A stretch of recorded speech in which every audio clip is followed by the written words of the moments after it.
Yeah, okay. Okay. Yeah, so essentially what I think is that League Classic, which I played a little bit now on PvE, Yep. is just a much simpler form of the game in terms of like for a new player to learn. And I think that's where some of our disagreement is going to be, is whether we're talking about new players specifically picking up and learning the game, or if we're talking about like the complexity that exists for people who have been playing the game for a really long time. And so League used to operate under the mantra that like, and this is a long time ago, people heard this and they even disagreed with it, that League is supposed to be easy to learn, hard to master, and like good games are easy to learn, hard to master. Like any good, card game or sport or something like that, it's like fundamentally easy to understand how to pick it up and play it, but then there's a ton of strategic depth that can keep you interested for years.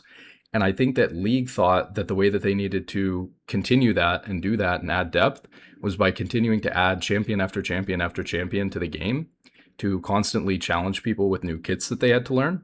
But what they did instead is they created a moat where there's this massive knowledge gap where you have to know, the encyclopedia in order to be able to play the game, even at a basic level. Otherwise, you're just going to go in blind, not knowing how to play versus certain champions.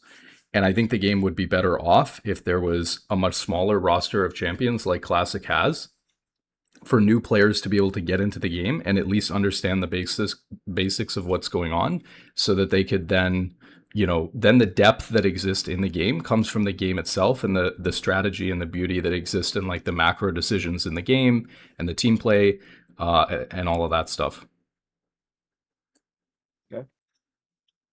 One second, just try. I'm writing out your notes of what your points are, so I can go back across them. I'll read them out to you in a second here. Okay, so it sounds like you're saying Classic is a simple form for new players, and you're saying our distinctions are going to be between new players versus veteran players, and that for a game to be good, and League used to be good because it was easy to learn, hard to master, and the knowledge gap that developed from having more and more champions made it so new players can't really play the game. Correct? Yep. Okay. Now, I'm going to say that I think the new players versus veteran players, that's a good point, because I'm actually thinking about a lot of times how veteran players will know how to use the game systems and like the things they've learned over the years in a way that will make it so new players will still be starving, like they're struggling to play. Like if you're a new player playing against someone even with intermediate levels of experience, I think the things the intermediate player will have learned will make it so the new player will struggle severely. Because in League now, we have had a thing where the rate of meta advancement, like players' skill level improving because of content creation, like, people make shorts and things trying to like reveal tactics and such. That kind of stuff has come to a point where we have such high speed development of like new strategies that there's very little room for exploration or naivety. Like players who are just like trying things out for the fun of it. And it's also because content creation has largely shifted away from like off meta and strange things. Like, we used to have a lot of content creators who made builds for like the general public that were focused on just being kind of, odd or quirky.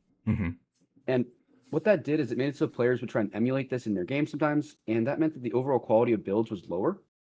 Whereas now it's oftentimes much more streamlined and players trying to run what's best.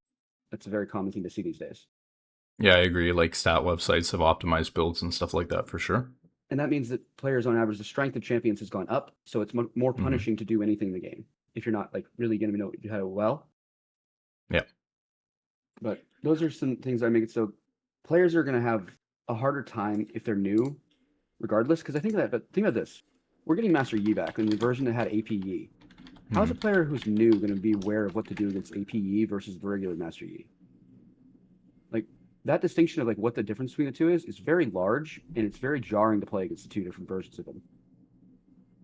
Yeah, I think that like if you have a new player coming into League and they're trying to learn Classic versus trying to learn the modern game, it's like they're gonna have a lot less to learn with Classic, and so once they get in, the game is less about I'm losing because I don't know what this champion does and there's 170 of them, or maybe even looking at the game and seeing that there's 170 and feeling like they can't even approach the game, or there's no point trying to learn a game like that versus people who know all of those things. It's like the game is so much more approachable, and it's not just the number of champions too, it's also that the champions are simpler, and I think that's something I'm seeing on the PBE, it's like in order to learn and understand the kits that you're playing against is much easier, and in order to learn and play your champions that you're playing is also much easier.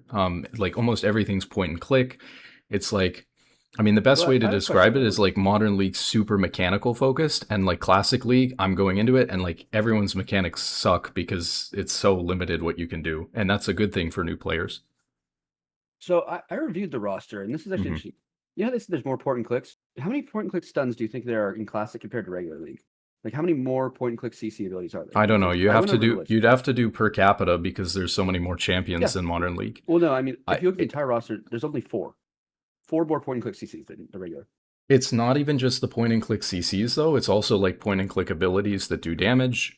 I mean, there's like dozens of champions. It's like Gangplank, is like His based Q's always around point his. and click though. Yeah, his Q's still point and click, but like realistically, in order to play the champion properly, you have to like chain barrels together properly, which is actually like True. harder than hitting a basic skill shot, because it's so different. Or like Tarek, his E is point and click versus I mean, it's sort of a skill shot now. Pantheon, his Spear Q is shot. a skill shot now instead of point and click. Stuff like that. Yeah. I mean, the additional CCs that are point and click I found were Tarek, Warwick, Skarner, and Scion. Hmm. All rework champions, roughly.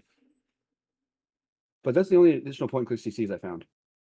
Yeah, I just say it's like a combination of all kinds of things. So like maybe the point and click CC like per champion in the game is like only a little bit higher in classic, but it's not just that one thing. It's point and click damage abilities, it's like simpler, shorter abilities, it's like less multi-layered abilities that do multiple things, less passive effects.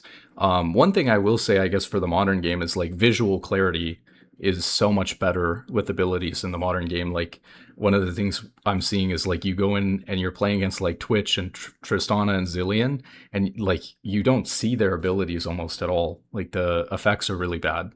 Um, Mm-hmm. but again, in my ideal that I was talking about, like in I think the video that sparked this, I think that if Riot wants to go in the direction where League Classic becomes like a more popular thing, which I'm not sure if they want to do that yet, but if they want to make League Classic, extremely popular, if they want to put it ranked out eventually for League Classic, they could do things once people have had their fill of nostalgia to tweak it, to fix things that are obviously kind of scuffed about it, like the visual clarity and stuff like that.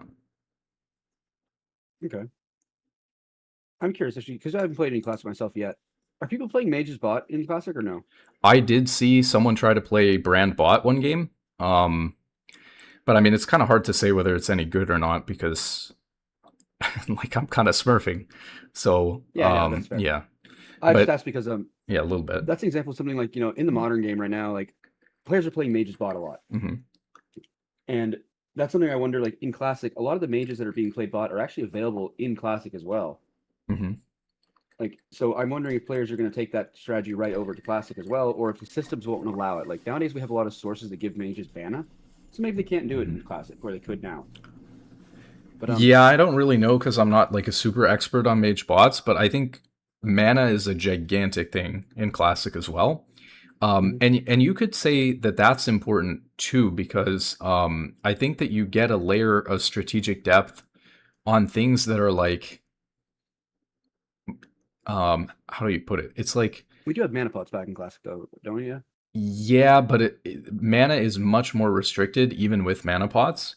Um, like mana items, mana regen, mana pots become super necessary to even be able to play. Hmm. You have to be much more conscious, and there's a lot of strategic depth in like how you choose to use your abilities. And I think that you're right that that's probably limiting for mage bots because they can't spam like they can in the modern game. Um, but I think that that's a good thing. Like that's a perfect example of where you can have strategic depth from a game like League if you just limit people's mana pools so they actually have to be conscious about how they're using their abilities instead of, sitting there and casting 10 Luxies. Um, Yeah. it's kind of ridiculous. So one point you made earlier though, I want to put trail back to is the size of the knowledge gap in League is part of what deters people from trying to learn it. I think Hmm. that was a good point you made because in a single game you only have to know 10 champions, but to play game after game after game, you'll have to know more and more champions. Even if you don't know all of them, you'll have to know a lot of things at once. Mhm. And that could be just intimidating for players to even try to do. You're right about that. But it feels like there's something about it, like if you actually only learn the top 25 champions, you'd probably be pretty good for most games. Yeah, I agree. Like even in Classic. Yeah, that's advice that I give people all the time. Is that like you should go to op.gg or whatever and go to champions, sort by pick rate, and then learn like the top 10 champions in every role, because you can Yeah, learn like 40 or 50 champions and you'll be okay in like 90% of games. because most of them you run into Yeah. like only occasionally. Yeah, and that's As long as totally you know your true. own And champion. and the more champions there are in the game, the less likely it is that you'll run into niche champions that have a 1% pick rate. So that's true, Mhm. but when you run into those champions, you have no idea what you're doing versus them, and it becomes really hard. And like I said, Yeah, I think the problem is that League's champion pool is, like, from a marketing perspective, competing with all the wrong games. It's like it's competing with Dota still, when it should have been competing with with like what games it's actually competing with right now, like Marvel Rivals, Overwatch, CS, Rocket League, even like Mhm. Fortnite and Roblox and stuff like that. So like those are the games that League would be competing with to attract new players, either competitive games or games that are totally different genre, but like all the young people are going to, like Roblox and Fortnite or whatever. I guess Fortnite may be competitive. I wouldn't say so, but that's okay. So it's like, let's see, where do I want to go with that? I Here, think, I can give a yeah, branch sure. off point if you want, actually. Something important for my background that I feel like is relevant to this conversation is I've mained Sivir. So like Hmm. I have an interesting relationship whenever I see a new champion because I think about what does this mean for how I have to play versus them because of my spell shield. Right. Like new champions, oftentimes I've been annoyed by because of the fact they have a lot of things in their kits that make them just bypass my spell shield's relevance. Hmm. Like when I see, Yunara come out and I'm like, okay, my spell shield's really not relevant here because she has the ability to dash forwards, she has better auto attacks than me, and like it's just kind of annoying when I see that. But like Classic is an environment where a lot of champions, except a lot of the ADCs, are actually good against Sivir. But I've oftentimes felt like every time I see a new champion, it's like, oh great, I don't like this champion's abilities because it's going to make my champion less relevant, like a Viego kind of. Hmm. But why this matters for me is because I see things in terms of how hard is it to deal with playing against it,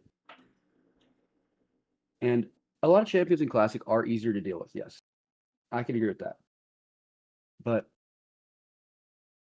I don't think it's going to make it so that players can easily just have players are not going to have just an easy time if players they're playing against know how to use certain tactics in the game that are regardless of the champion.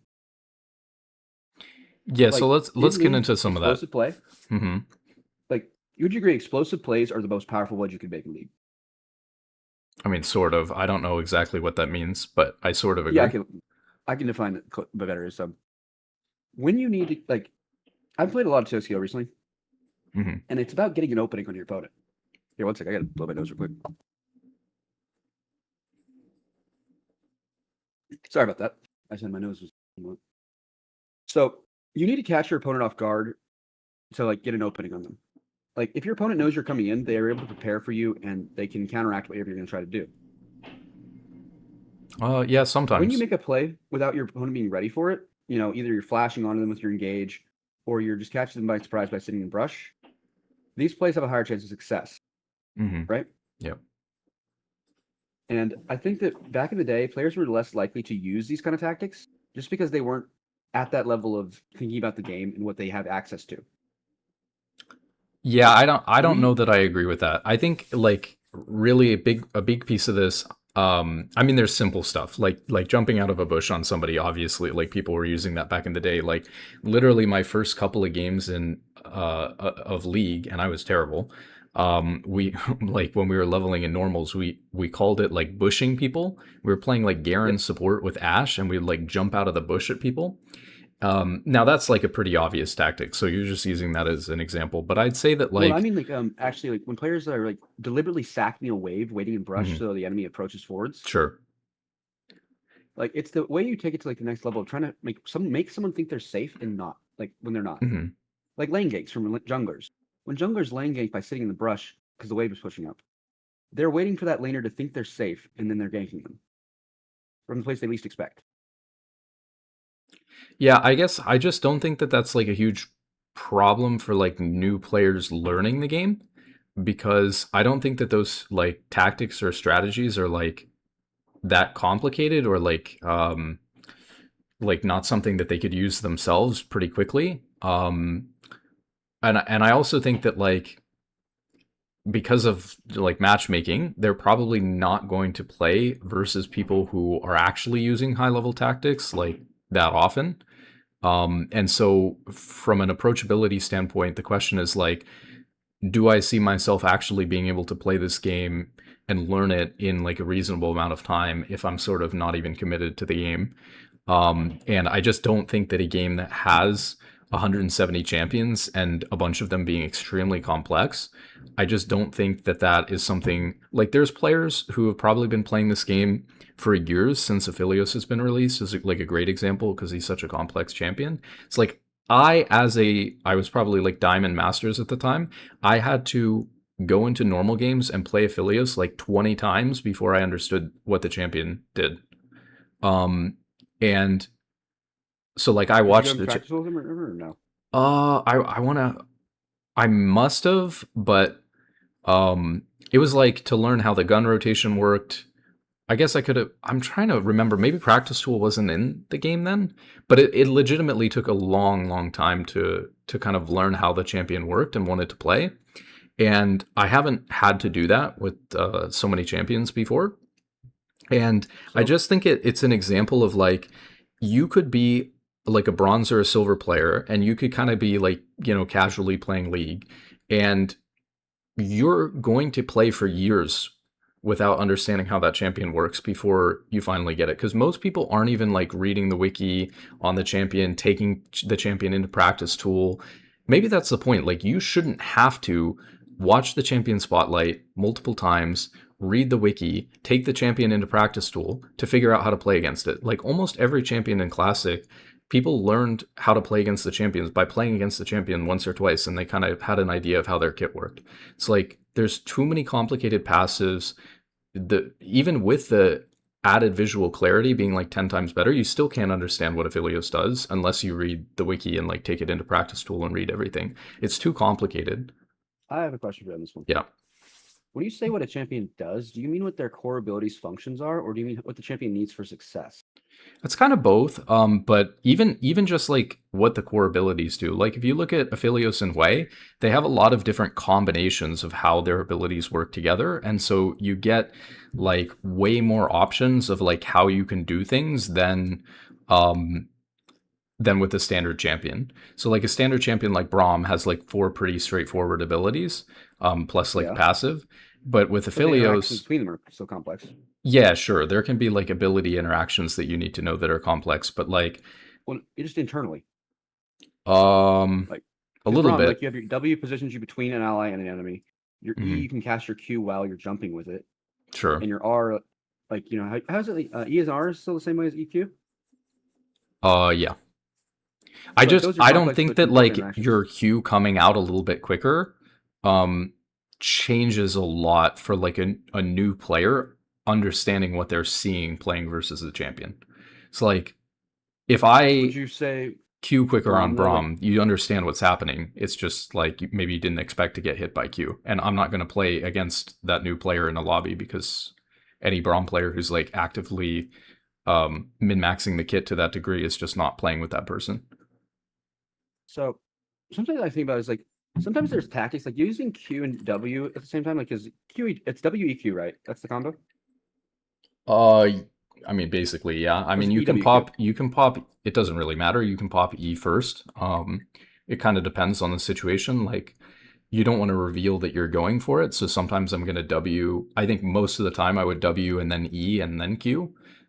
Okay. But let's say I'm like trying to run into a fight because my E gives me movement speed. I'll pop E first because it Yeah. doesn't matter that they see me coming because I'm just like getting to a team fight or something. I'll pop E first and then W.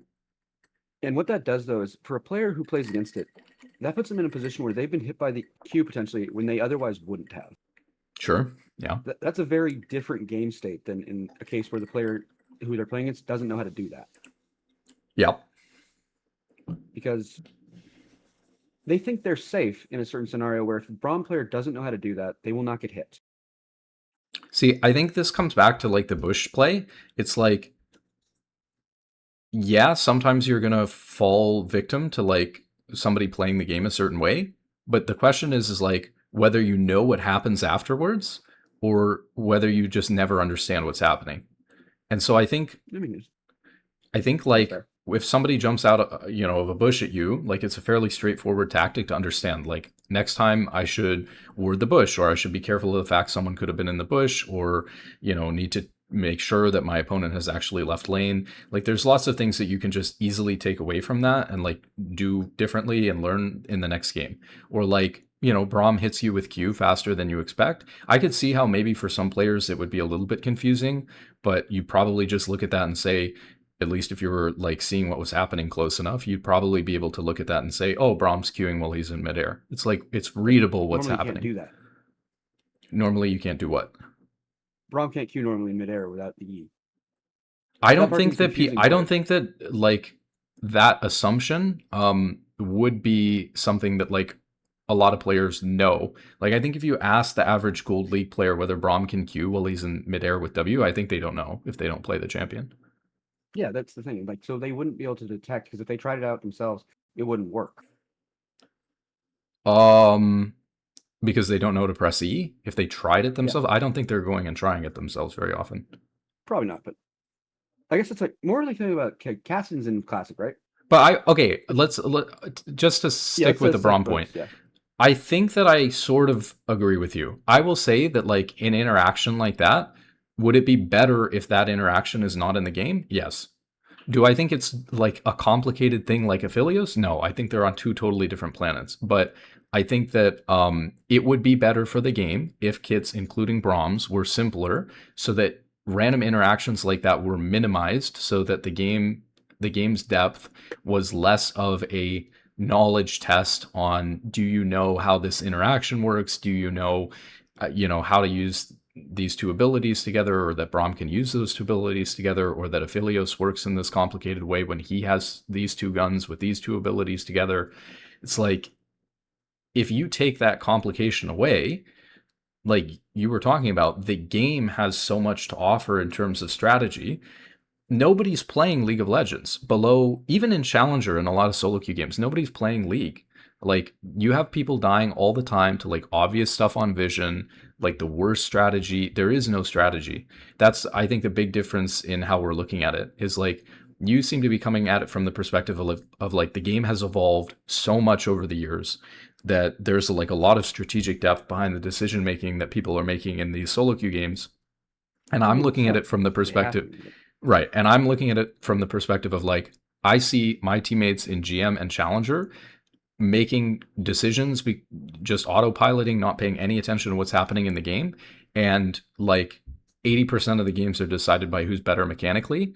And so if I was rating the game league as it is now on like what's more important, like micro mechanics, knowing ability interactions, how champions work, or like macro decisions and strategy, it's like the micro outweighs the macro stuff like 80 to 20 or something like that. yeah, Um, and so I think that it would be better if the game was easy to learn the mechanics. And sure, the macro is going to be hard to learn. It's going to have depth. It's going to be complicated. But creating a game where it's approachable because the mechanics and the champions are easy to learn and there's not too many of them and they're simple. And then the game can evolve strategically from that baseline, I think creates a better game because if you want, I guess it depends. If you want League to be a fighting game and you like micro being 80% of the game, then you like Modern League. If you want League to be a strategy game where macro decision making is at a high level, even in gold and platinum, you want Classic League because the champions are going to be so simple to learn and even to master that you can then like one tricking a simple champion now as a recommendation. That's why we tell everybody to like one trick a champion, one trick a simple, easy to learn champion. Classic is like that for everyone across the board for the most part. So by forcing everyone to play simple champions, you can like actually, if Classic was allowed to exist and they didn't add a champion every 2 weeks in season 2 and season 3, the game would have just existed for like 10 years, where the level of strategic depth would have been really high right now, instead of mechanics being 80% of the game. That's like where my take is on that. Okay, so something I'm trying to figure out is that I think that it sounds like when you're describing League of Legends, you're seeing it through the lens of players need to play perfectly. Like you say, they're not playing League of Legends, correct? Below a certain level. I mean, yeah, I like every level of solo queue. So, what does it mean to play League of Legends? What I mean by playing League of Legends is rather than like piloting the champions as like a fighting game or like relying on mechanics, when I say playing League of Legends, I mean like playing the game, not your champion. I think you can get to challenger on like almost every champion by playing your champion and knowing next to nothing about League.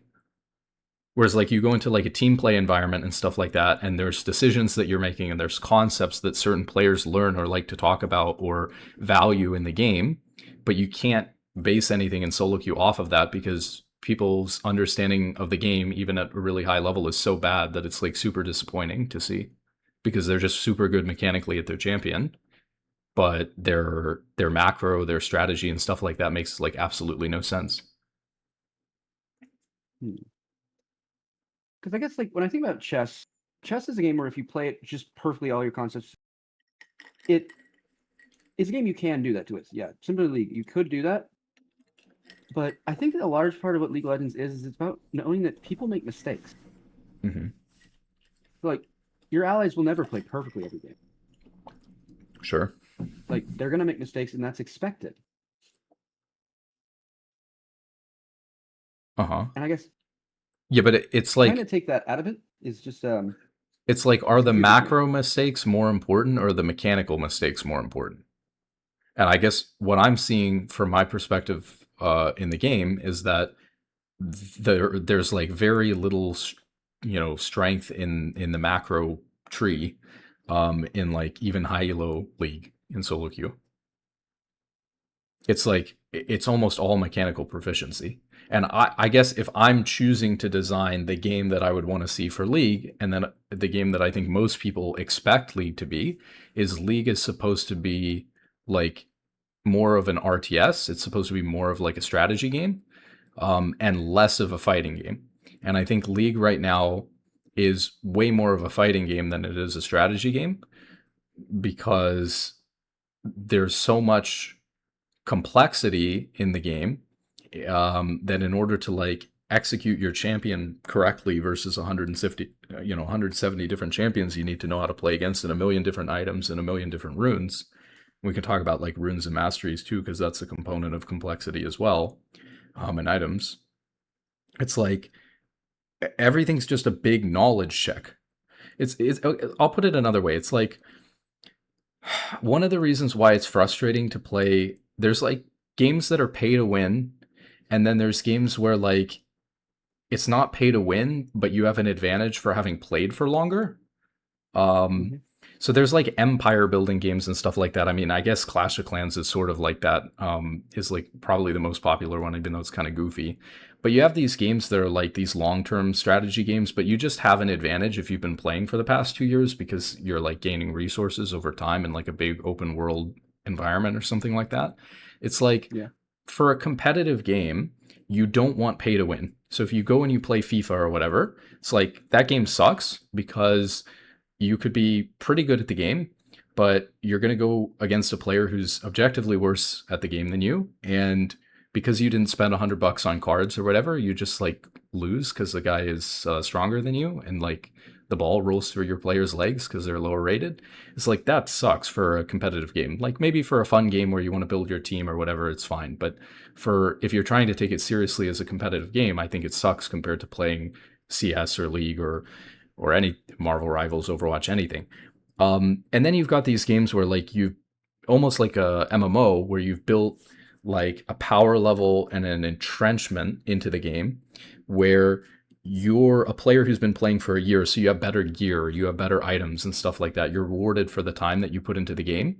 And so even though you may not be as skilled, you do more damage because you have better items. I think that's also not good for a competitive game. Sure, it rewards long-term players, and people might get addicted to wanting to like get that stuff and get strong too. So that, but I don't think it's good for a competitive So game. the I think, permanence of power. yeah, what League always was about, for the most part, was Every game like of League, you start at the same power level. you start at the same power level. And so here's a competitive game that's not pay to win, and you don't have any sort of entrenched power from having played the game for longer than other people. So you have just, like a sport, you have just a straight equal competitive advantage with each other going into the match, and it's supposed to be the better player wins.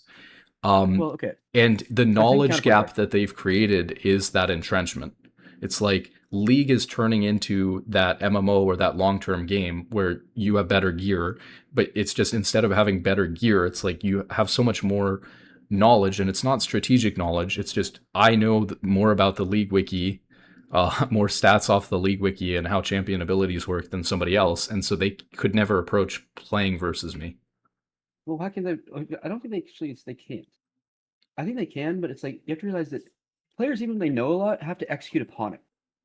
Sure. Yeah. Executing upon your knowledge is not easy. Yeah, I agree. Like players, that's what causes like mistakes, and the human element comes in. Yeah. You So may know how to do a bunch of different things, but if you can't execute it, it doesn't matter. So compared to a game like CS, right? I think Counter Strike is a really good example of this. So Counter Strike has the same thing. People have been playing Counter Strike for like 20 years now. And so realistically, if I go and play Counter Strike, I know that I'm not going to learn how to aim well enough, even in a year, if I practiced every day, to be able to compete in Counter Strike at like a pro level or whatever. I would probably still be trash at aiming after a year compared to people who've been doing it for 20 years, right?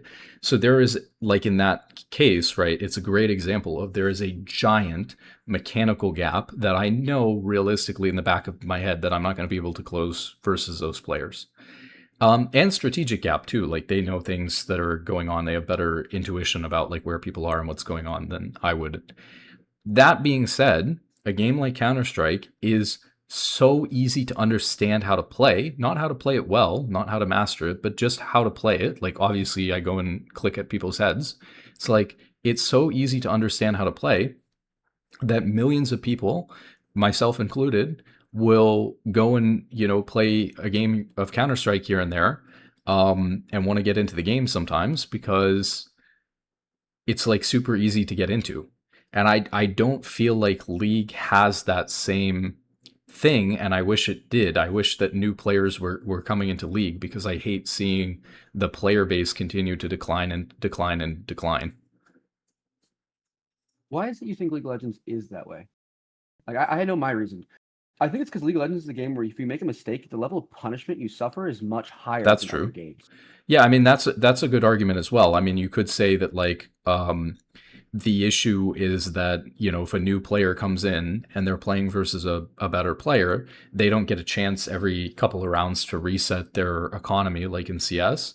The game snowballs out of their control. But I mean that changes a little bit, right? Like first off, in a game like CS, it's not as straightforward as that because when one team gets behind in economy in low ranks, everybody just buys something garbage every round, and so you don't actually get your full buy How round. painful is it to be behind me right though? It's not as painful as League, but that happens, right? And then in League, they've added comeback mechanics out the wazoo, like lower death timers, home guards from minute zero, and better home guards when you die. They've added like massive amounts of objective bounty gold and comeback gold on everything. So the objective bounty gold, the champion bounty gold, the turret plates existing forever now means that even if let's say before, if you were losing and you only got one turret plate before 14 minutes and the other guy got five, then the turret plates would go away and that guy would incur a permanent gold advantage basically from that, whereas like now you can go pick up those plates just later. And so there's all kinds of comeback mechanics that they've put into League now. And so it is easier to come back in a game of League than ever before. That being said, I agree that League being a snowbally game is a really good point for why it feels bad to play it as a new player. It's like you're not It's allowed emotionally to. painful.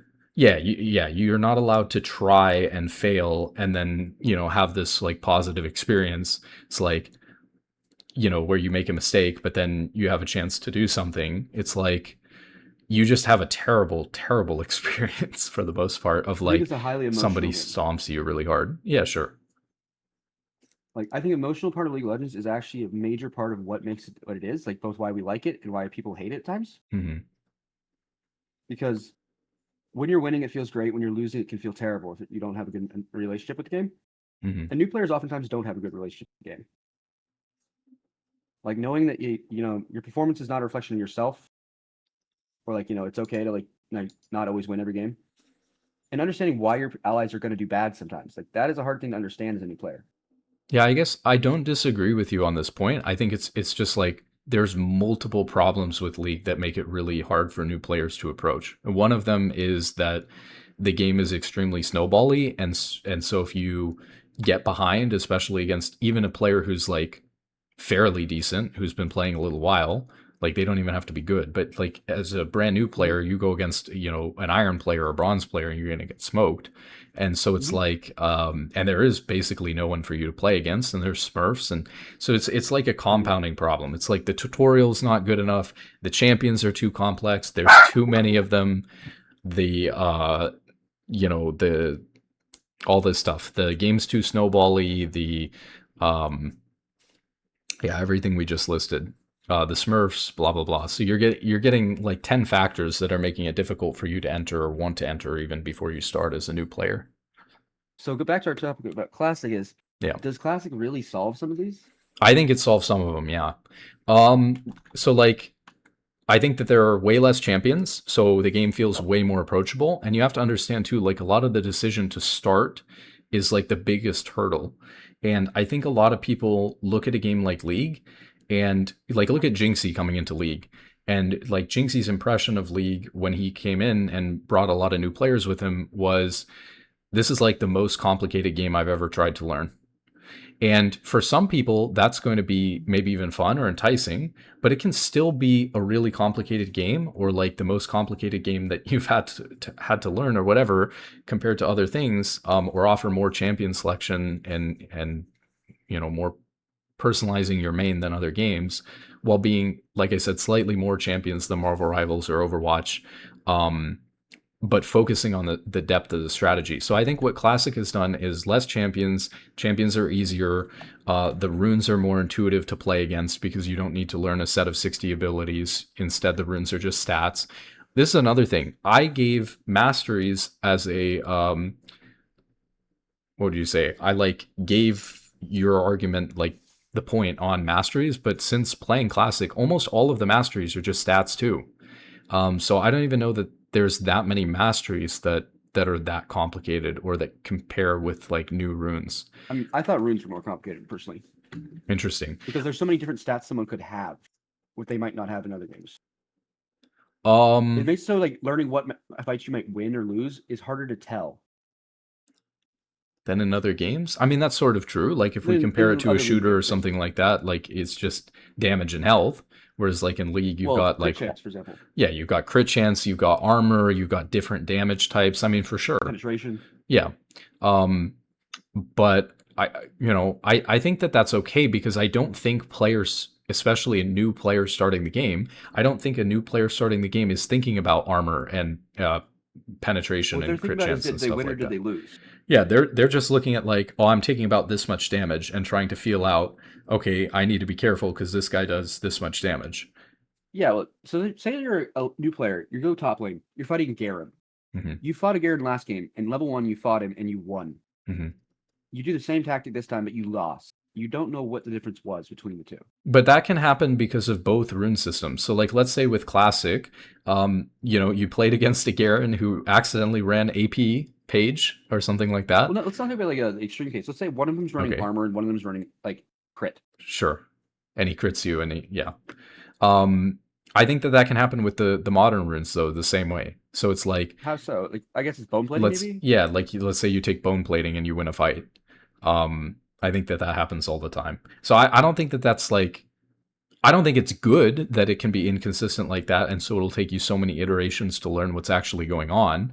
But I think that it happens with the modern game too, and I wouldn't know how you would simplify that away. I mean, there can be little things like the way the guy ran or auto attacked and stuff like that that can make all the difference, and you might even not see that as a new player or understand that. Yeah, I think actually, how can I describe this?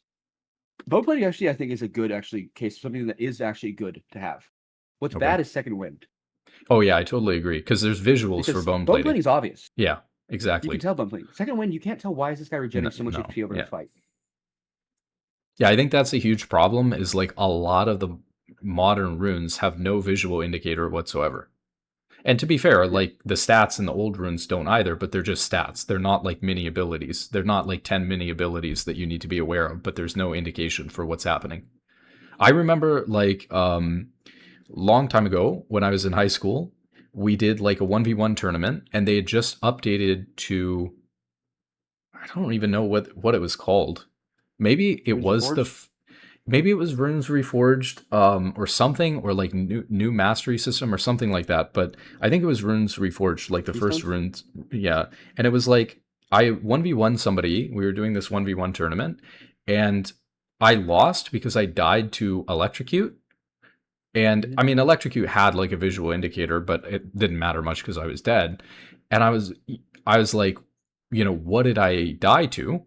And he was like, oh, it's like the new, keystone rune thing. It's like electrocute, Thunderlords? or Thunderlord's Decree at the time. Yeah. And it's just like, that's a huge ability that completely changes the way that you're going to approach a fight. So, for example, then even as a, like, not really a veteran player, I guess I sort of was, but like I'd been playing the game for years, but because they had made that new change and now there was this like rune I'm not aware of, all of the sudden, because there's this like massive fight changing ability in the game that I'm not Okay, really super aware of, I just die to it and then I let's have look to at learn what it from is that. at its base level. What it is just a bit of extra burst damage on a combo. Uh-huh. It's an extra burst layer. Right, but there's a huge amount of value too. Like let's say that you do like 50 damage right at the end of a fight unexpectedly. There's a huge difference Yeah, between that and it's like getting like, an extra auto attack. You can win yeah, the trade. huge difference between that and like I have 9 AD in my rune page, and so I'm like getting the same 50 damage, but like it's consistent, over the course of the fight, every auto, and so I know when Well, to it also run depends on your away. scalings and your champion too. I know when to run away and back off though when I see that every auto attack he's doing the same amount of damage to me. When all of a sudden I get hit with electrocute or Thunderlord's Decree or Scorch or something like that, and there's all this extra damage I'm not accounting for one time all of a sudden, it's very difficult for players to play around unless they know exactly what's going on with the runes How or many they're times super do you think a used to player has to playing get against. electrocuted before they understand it? Couple of times probably. I mean, that's pretty easy to understand in order to start playing around it. But again, you Playing take against that. Conqueror is probably harder. I'd say. Yeah, you take it that, and then you have to multiply that by there's like 60 different runes in the game. And sure, the keystones are stronger, like more impactful than the other ones, but there's a lot that you have to learn there. It's like it's the equivalent again of adding like many champions of complexity to the game versus a rune system that's just stats that you can see and feel very easily, consistently every auto attack you do to them, etc. So like even if How you're many not thinking about non-keystones are armor, that you important though? see that Like, how many non-keystones are actually important? a lot. Like to be fair, I guess what you're saying is that like you could ignore. Let me take a All look but at the like runes 5 or here. 6 would be non-keystones. Like shield bash is super important. That does a ton of damage. I don't really think you have to pay attention to Font of Life if you're playing against it. Demolish. I mean, do you have to play around Demolish? Maybe a little bit Only in for your theory towers, like if you can take a to base. protect your tower, knowing when you can base or something like that. Bone plating for sure. Second wind for sure. You have to play around. Conditioning's just bad, so nobody like. You don't think about conditioning that much. Yeah, no. I don't even think of any of Overgrowth the you bottom don't row think either. about. I don't really think you think about revitalize, but If I actually let me give my 6 first. yeah, sure. Magical footwear, hex flash, uh, biscuits, kind of. Bone plating overgrowth. I mean, bone plating second wind. Demolish maybe. There's so many. Nimbus cloak. And relentless hunter. There's so Triumph. many actually. No. So actually, that's my list basically. Is there Triumph is like the last one I think of. Like I think most of them, the effects are like moderate, but like thinking about how big effect a triumph can have. A player could just not die when they should have. Think about the effect Relentless Hunter has. It allows your player to get closer to you when they otherwise couldn't. That's a really big effect that otherwise is impossible. And things like, Nimbus Cloak, where someone like ignites you and then they got movement speed they otherwise wouldn't have. Mhm. Like that's a big enough effect that I think it matters. Thinking about like, Scorch, sure, it's extra damage, but does it really matter? Not as much as it could, like in the case of a player not dying or getting to you when they shouldn't. Um, I think it matters. I mean, in the example that you gave, for example, right? It's like, I mean, it's a little bit thinner because it's not a ton of damage, but they also like add up to each, on top of each other. Like, imagine you had like, I don't know, like sudden impact, like electrocute on like a LeBlanc and Let's look at Scorch or Hex something Slash. like that. Like, this is a lot of extra damage. And so all of the sudden, you could be playing with somebody with one rune page and you take 70 extra damage in one trade versus not taking that 70 extra damage. It's like that's a lot of extra burst damage that, from page to page that kind of completely shifts how you have to think about that matchup and playing versus those champions. Whereas like if you have a rune page that gives somebody like, I don't know, 10 AP, it's like much more consistent, that you're feeling out those, and then sometimes sudden impacts on cooldown or scorches on cooldown, and so they're not Yeah, but getting that all those do or is do whatever. damage. Yeah, but what I'm saying is those are like less, those aren't even the most egregious ones like we were talking about. You have really egregious ones like bone plating and second wind that you absolutely have to play around, all the keystones that you absolutely have to play around, triumph, hex flash, triple tonic, Triple Tonic, biscuits. yeah, I would say Triple Tonic, you do have to play them, yeah. So, yeah. It's mostly like some of them are augmenting and some of them are empowering. Augmenting runes are like Hex Slash, where they allow you to do something that's otherwise not possible. Yeah. Empowering ones just make what you're already doing better. Yeah, but even if I they think the make ones what that are you're already empowering are doing not that better, big. if they make it like significantly better unexpectedly, that's exactly the type of thing that is going to really change how something works. Like how a Well, I think trade the thing that is, you expect players to go don't is going know to how go. much their opponent's going to deal in damage usually, regardless. I don't think a player knows that this person's going to deal like 400 damage to me in this attack. So if it does 400 or 500, they didn't really expect it to be that different either way. I They just know don't. it's going to hurt. I mean, again, I think that probably that's because I'm approaching it from the level that I'm at. I think that players have a pretty decent, like if you're a new player, it's different, which is fair because most of my focus is on like how new players are going to approach the game and how these are going to impact them. But Why is that though? why do I care about that? Because like League's player Well, no. base, So why is that uh, your focus? Because it seems like when you talk about things like wanting the game to be purist, that doesn't seem like the new player approach. the problem is that for the most important thing, regardless of any of this game design stuff, for a competitive game to function, it needs to have a large active player base. There's so many games that are great games, but they don't have a big player base, and so it's like unplayable. It's like super hard to queue up to play a match, to even find a match is like difficult. And so League can very easily, even though it's a very popular game, can very easily spiral to a point, especially for a player like me in high elo, where there's like not a lot of people in high elo. It's like the quality of high elo can degrade very quickly if good players fall off and stop playing, and new players aren't replacing them. It's like it can take forever to get into game. Even for casual players, eventually the game can just die, et cetera, all this stuff. And so as someone who's invested like a lot of time into getting really good at the game, my number one priority before even like game design stuff is the game has to be successful at keeping a stable player population. Otherwise, eventually, whether it's 3 years from now, 10 years from now, the game is going to die because of mismanagement. And I've invested so So much time into the game that I want to make sure that it doesn't die from mismanagement. I don't think the game's going to die unless Riot turns it off. I don't agree. I think there'll always be a portion of players who will play.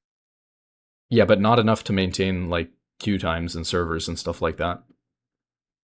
Well, I mean, that's where a case of if Riot Or turns off or servers, that's their quality. choice. Or quality, right? Like the more players you have, the higher quality at higher elo it is. So like for me, one of the reasons why like it's worth it to grind to a certain rank is because like the match quality becomes better in theory. I mean, that's kind of, we could get into that. That's a whole nother thing, but Like one of the reasons why it's fun to get good at League and to get to high ranks is that you get into this like better match quality where people know more of what's going on. Like your whole team is kind of playing League for some of the games. And that is something that will quickly go away. Um, Even if the player base numbers drop, in half like one more time, like you won't be able to play a quality game in NA anywhere comparable to what you could like a year or two ago in high elo.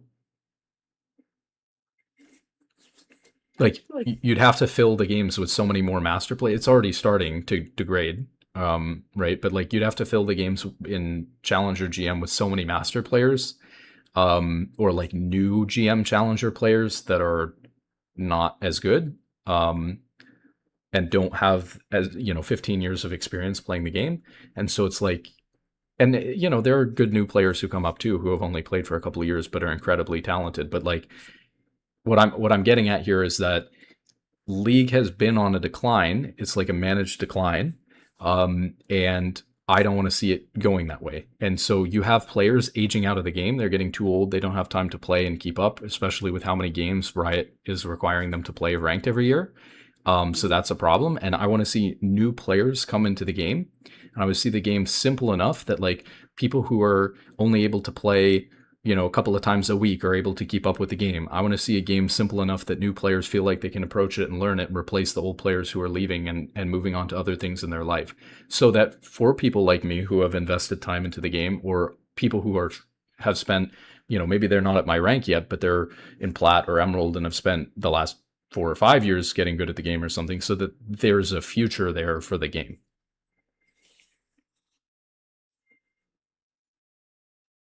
okay. Currently, myself, I'm in the category of players who are moving on to other things. Myself, Mm-hmm. mainly. Yeah. It's because, yeah, as you said, Riot requires you to play a lot of games to keep a rank. But it's like, I also just don't feel like I enjoy the turmoil of having how players react emotionally to the game. Sure.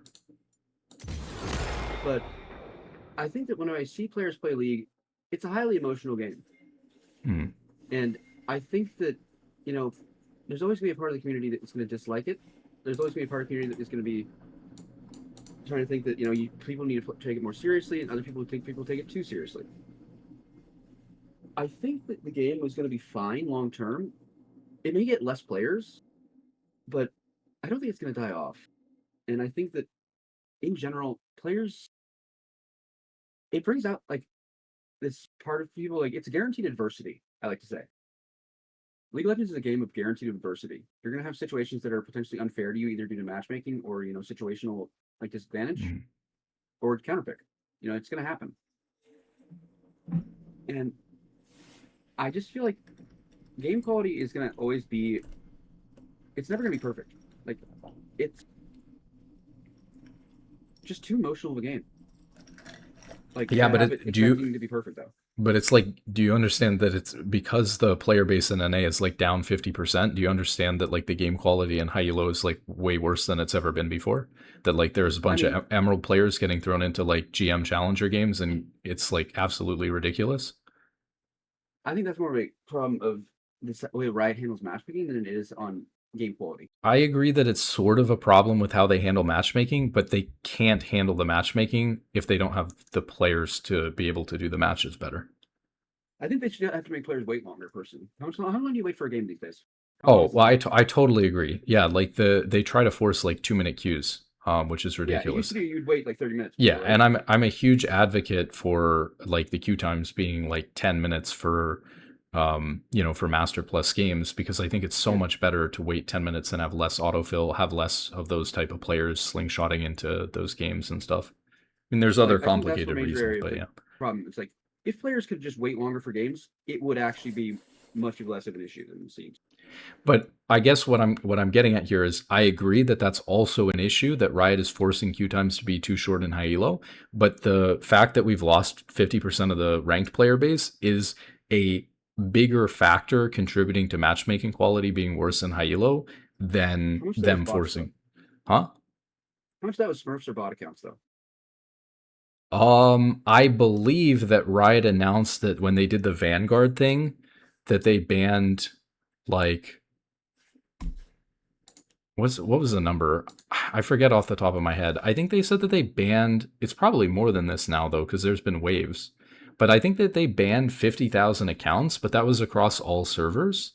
So that's like not so much. And a lot of those accounts were accounts that had been botted to 30 but hadn't played ranked yet, so they wouldn't have been counted in the numbers that I'm looking at of like the finished rank placements on the leaderboards on op.gg that's publicly available every year. So I think that that ban wave for bot accounts was a relatively small amount of number. But I'd have to see. Riot reported that they banned 4.4 million accounts. Okay, so it's gone up a lot since the initial ban wave. I think the first ban wave was like 55,000 or something. So like a lot of times, I think a lot of those player bases we dropped off in NA, especially, it's second accounts and accounts that were botted. Yeah, see, I guess I don't first- have a lot of personal experience with that, like I said, because I had that experience where I had many years ago, I had like a Smurf account that I paid like $5 for a level 30 account. And then I got it to Diamond and it got banned after I'd played like 100 ranked games on it to get it to Diamond. And it was such a bad experience that like from then on, I hand leveled every single one of my accounts. So now I have a bunch of Smurf accounts, but they're for every role, but they're all hand leveled. And so I avoided that problem because I had that negative experience. So I don't know personally. So this is, fair point. I don't know personally, like how many Smurf accounts were banned when Vanguard went live. Maybe we could get an estimate though on the number. I'd be curious about not the bot accounts but the Smurf accounts, because the other thing is like the Smurf accounts are probably the ones that would be like more active and ranked, being played by real players. And I think also Riot historically in the past used to pump up the numbers of how many accounts are playing because they want the game to appear as lively as they can. Yep. So they wanted it to seem like they would used to count all the Smurf players because they want to show the game has an active player base. Because it's like on the stock market, as long as people believe that it's functioning, it will keep going. Mm-hmm. But once people think it's stopped working, they stop playing it. Yeah. So that difference between now and then is mostly because they've removed a lot of accounts. It's like imagine the stock market and then removed a bunch of companies off the market. It's going to look smaller. But I don't think there's actually that much difference in players, like overall size-wise. There's less players, yes, but it's not as big as it may have looked previously.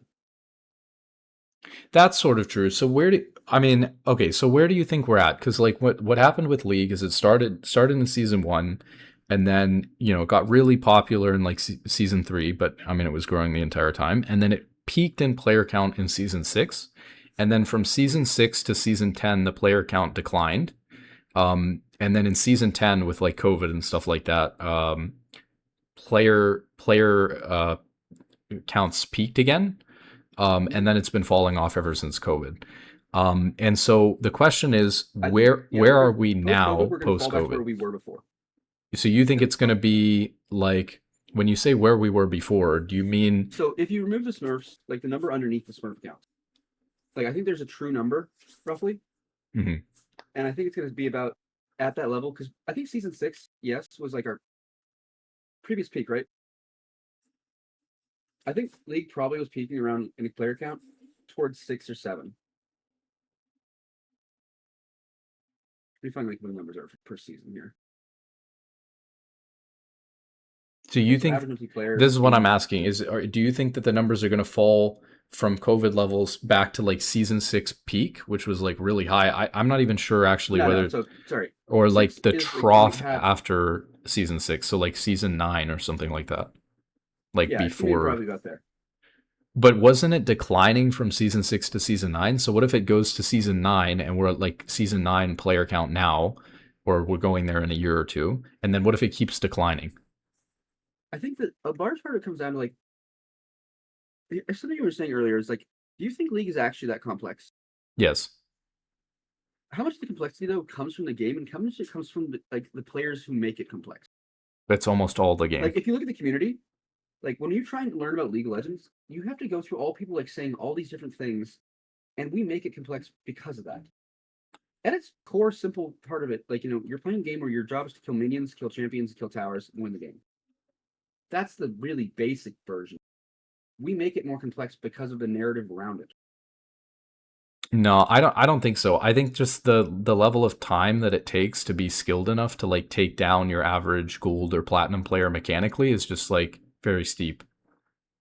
I mean, you only have to learn your champion, really. Yeah, even like if you were to do the smart thing and like one trick a champion, it's still very complex to learn the mechanics to be able to consistently take down like a platinum player if you were starting fresh as a new player. Well, yeah, that's if you're starting fresh as a brand new player, but new players don't play against platinum players. Right, but okay, so like the progression, like let's say you have a new player come into the game and their goal is to get to gold. Like, um, Yeah. it is difficult, I would say, compared to other games to come into League and go from being a new player to like getting gold. Well, yeah, that's like a really high expectation is why. Um, I mean, I guess in other games it's just not that high of an expectation. And maybe that, I mean, that There, has more to do with how I mean, we could get into another issue with new players getting into the game, which is and I don't necessarily mind this, but our rank system is designed to be less easy to climb the lower ranks for free than other games. I've talked about that before like a yeah, million times. How I like agree. other games have fake ranks, they're giving away gold for free. You're in some cases even playing against bots to get to like gold and stuff like that in other games. I think they do that in like not that there's gold in Fortnite, but like I think they do that in Fortnite and some other games now. Um, Mhm. so like when games do that, or like I talked about my experience going and playing Halo for like 2 days with my friends and I got plat and I'm terrible at Mhm. shooters. And it's like, and then I looked up the rank distribution and it was just fake. It's like, Yeah. what, that is another issue. And I don't know how Riot deals with that because I think that to a certain extent, every time they change the rank distribution around, I hate it because I feel like people should know and be able to compare this is what it means to be this rank. I feel like it takes away from the achievement of what it meant to hit diamond or what meant to hit masters. Like I Mhm. played with a guy earlier today who is like was an emerald. Well, he was a platinum player. This guy's like prime example. Very frustrating. He's a platinum player for basically the last 10 years. And when Emerald came out, he moved up. This is part of the last 10 years. He moved up to Emerald and then this season, he played like 500 games and he won 20 more games than he lost at like a 52% win rate. And it moved him from Emerald 1 at the end of last year to Masters 600 LP. And I can tell from the way that he plays, absolutely does not belong at Masters 600 LP. And so he's already lost 200 LP and he's down to 400. And I imagine that he'll continue to slide. And something is obviously wrong with the rank system and the matchmaking system that like that guy would even get to 600 LP and be playing in these games. Um, but I guess my point with that is that like that whole situation feels bad because allowing that player to artificially hit masters when I genuinely believe that that player doesn't deserve to hit masters. Um, it's like a rank system that changes what it means to be masters because Riot decides that D4 and D1 are too far apart in skill, so they're going to push players like that into masters. I think that that's really egregious, right? Because it completely devalues something that took people a long time to achieve and something that's really hard to do. But if they don't change what it means to be gold and platinum and emerald and diamond, then they'll fall behind to other games. So they're in a really tough spot now where um, it was almost like a first mover disadvantage to set what the ranks are because now other games can come in and undermine what it means to be gold and players will think that they're better at those other games and all that stuff. So that's another problem too. I I sent you just 3 images, by the way. Huh? Okay, sure. I I sent just I think at the end of the day, the biggest problem I have is that you can tell that for every player that ages out of the game, there's no way that there's a new like 14-year-old coming into the game. I mean, how many new players have a? You interact with a lot of new players or no? Yeah. Okay. I mean, I think So that compared to like a lot of people in Halo, I think I interact with a ton of new players because I do like coaching. I've coached low elo players like bronze players and stuff before. I get like a did you do lot of one-off YouTube. coachings or repeated sessions with people? I've done some repeated sessions, but most of the time they're first time. Um, I like read all of my YouTube comments, and I've gotten a ton of comments, and I make a ton of videos like talking about new players and the rank system and this kind of thing. And obviously, a lot of people who are watching my videos are, I think, a lot of people watching my videos skew towards higher ranked players, Or long-term veterans, because you have more but advanced topics you talk yeah, about. but when you're also like just interacting with that many people, like I do see comments from a lot of new players and stuff, especially on like the matchmaking stuff. I don't know why that's a big topic, but yeah. And how many Um, players in Iron have you worked with? You said? I think that there was one guy. My wife's also Iron, so I interact with her and her thoughts on the game as someone who like doesn't have very much time to play and Mhm. is Iron. It's kind of funny that she's, well, to be fair, she's not. She's in silver right now, not Iron, but she was in Iron at one point in the Yeah. last year or two. So she got better, though. No, she was pregnant the first time. So yeah. So she demoted from silver to Iron because she was pregnant and it was hard. Yeah, the League is an emotional game that can be very difficult when you're Yep. having a very hormonal experience when you're pregnant. Let's see. Okay, so That's understandable. what are the images about? One of them, the first one is so you can see the rank distribution. So we can see, Yep. yes, League of Legends keeps a lot of players in lower ranks. Yeah, I know. I'm very aware of this. Like Riot is actually actively working on trying to skew this. They've been working on this for years. It's supposed to be, actually I should make a video on this. So like years ago, we talked about this recently too. I brought it up again, how in 2023 they tried to shift the rank distribution Be higher. to be higher so that gold was average, because that's what people expect in a game, is that gold is average. And there's like way too many people in, like iron, bronze, silver. And it didn't, the thing though that I didn't mention in that video was that it didn't work, because people play so few games in iron, bronze, and silver in a lot of cases, and they're doing so many resets and stuff like that, over these last years, that even though they tried to force the distribution higher, it didn't even work. And so like in the picture you're showing, there's still way too many players in iron, bronze, silver, and way higher percentage of the thing than even Riot wants. But yeah, okay. And then there's the player count thing. I think the player count one is going to show, like, I don't think League is necessarily risk of dying off, because it's what I see here. I think it's worse to would stabilize at a lower than, like, even if it drops down to the 30 million line, I think that would be a stable point for the game to just rest for a while. Like, it may not be good in high elo, it might not be quality there, but overall the game's not going to die. I think that the problem that I have with this chart, I mean, it's a really nice chart. I like it a lot. Can you isolate, like, not including China? I mean, that comes to the question, why can't we include China there? Why shouldn't we include China? Because certain regions are experiencing very different growth patterns. So like Brazil is like a very, very up and coming, like growing like crazy region where like the game's becoming very popular, and that's great. But like I'm from NA and I play on NA, and I want the game quality to be high on NA, and I want NA to be competitive internationally and stuff like that. And if in so NA, we can't have bias though when we look at the data. Okay, I can clarify my statement then. I don't think League is dying in Brazil. I don't think League is dying in like the new Middle Eastern server that opened. I don't think League is dying in China. I think that League is dying in NA, and I think it's experiencing like a substantial, well, so maybe substantial is too strong a word, like a fair decline in Korea and EU. And those three regions are like three of the four major regions in the game. So I think that that's bad. But yeah. Also, like there needs to be, there's more people who play ARAM now than Summoner's Rift.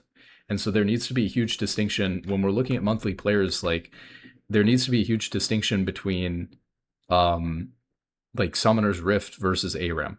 Because if this is including like people who are playing ARAM, and the reality is that, NA's down actually like 50%, and you have a huge proportion of players who are like playing ARAM occasionally with their friends now, but have pulled out of the ranked player base or even out of the Summoner's Rift player base in general, that decline is very substantial, real, and feels real. But are they not still League of Even Legends though it's, players? are they not still League of Legends? I mean, for what I'm talking about, right? Effectively, no. can Riot make some money off of them? Yeah. Do they make less money off of an ARAM player? I don't know. Maybe they make. Well, it's also the Less. case I that would those assume players they make are a little still bit involved less. enough to come back to League if it became like good to play the Summoners Rift. But I think the problem is like Yeah, players look at it's Summoners better Rift than and go, nothing. "There's just not appeal to play it." Right. But that's my point. Is like if what I'm talking about specifically, there's lots of different pools of players, right? There's like monthly people who log into League and play ARAM. There's people who play normal games, and that's like Arena players. that's the vast majority of players. There's like different regions like Korea, China, EU, Brazil, whatever. But what I'm specifically talking about is my region, right, is experiencing the worst decline of any region, and it's experiencing that decline specifically in ranked Summoner's Rift. So if there's data that shows that like people are coming on in droves in China to play ARAM or in NA to play ARAM, that's great, and it is better than nothing if they're still spending money, and that's going to keep the lights on at Riot and the servers up and stuff like that. But it's not it's not addressing the problem. It's like it's just an attempt to dismiss the very real concern that I have, using like some statistics that don't take all that into account because they're not looking at what I'm looking at. So again, I feel like are we looking at the concern you're having or the game is having? Well, okay, that's fair. Like if you're Riot Games and I mean, you could ask the question, right? Like, okay, if I'm Riot Games and I make as much money from someone who logs in and plays one ARAM game a day as I do from somebody who logs in and plays one ranked Summoner's Rift game every day, I don't care whether they play ARAM or Summoner's Rift. And Riot hates the people who play ranked, to be honest. So they'd probably rather see, solo queue and the competitive aspect of the game die off, and we can all go play, Why do they hate them? Star Guardian ARAM. Why do they hate Why them? do they hate them?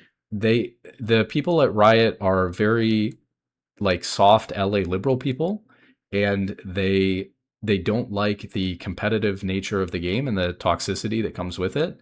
And so they I do don't every think toxicity is required though. I sort of disagree and I sort of agree. I think that a natural amount of toxicity is going to exist in any competitive male dominated environment, especially the higher rank you go and the more competitive and seriously and time that people have put into it. And I think that that's fine and acceptable. So that's a very different take than Riot has, right? It's like Riot's Why is scared it of fine the, and acceptable? huh? Why is it acceptable? Because like, Yeah. let's say for me, for example, as a high elo player, I mean, different people have different preferences and stuff like that, but I think that when you've put a certain amount of time into a competitive game, you're more willing to accept certain criticisms from your teammates than you are when you're a casual player. So, for example, if you're a challenger player, right? Like if you mess something up really bad that you know you shouldn't have done, you're like beating yourself up about it. And if your teammate says something, it's like understandable. And so you're okay with a certain level of criticism and or Why do they even need to say it? why do they need to say it? Because like it's super frustrating for them because they've been practicing for 10 years to get to a certain level and you screwed something up really bad and like cost your team the game. And so people like get emotional and get heated and they have a, sometimes they have a feel the need to like say something. Um, and a lot of times, I mean, it can depend on how it's said and stuff like that and what's done for sure. But I just think that what I'm saying here is you recognize that like someone who's been playing the game for 15 years and gotten to a very high level is going to be okay with and dish out a higher level of toxicity than someone who is a casual player who's like playing the game for fun and doesn't want to deal with negative criticism at all. And so like my opinion has always been that because I've seen that as a player who's climbed from bronze to challenger, it's like I understand that the level of toxicity in like a normal game should be next to non-existent. Like the level of toxicity in a bronze game should be low. I mean, obviously it Uh, exists in it isn't because obviously it isn't, but it should be low, because people there are less tolerant of it, in my opinion. And I think no that people there like emulate what they see above too. sure. They see high level players like being toxic, they're gonna emulate toxic. And to a certain extent, I think that that's okay because I think that if the reason why they're emulating that is because they want to take the game seriously and get Well, better no, at it, that will develop more high level players. do you know why high level players oftentimes are toxic? It's Sure. the same way that CEOs, a large percentage of them, Yeah. 21% of CEOs are sociopathic or have like Yeah. Sure. psychopathic traits. It's because that's what you need to climb to the top. Hmm. Because that should be brutal. Maybe. It should be ruthless.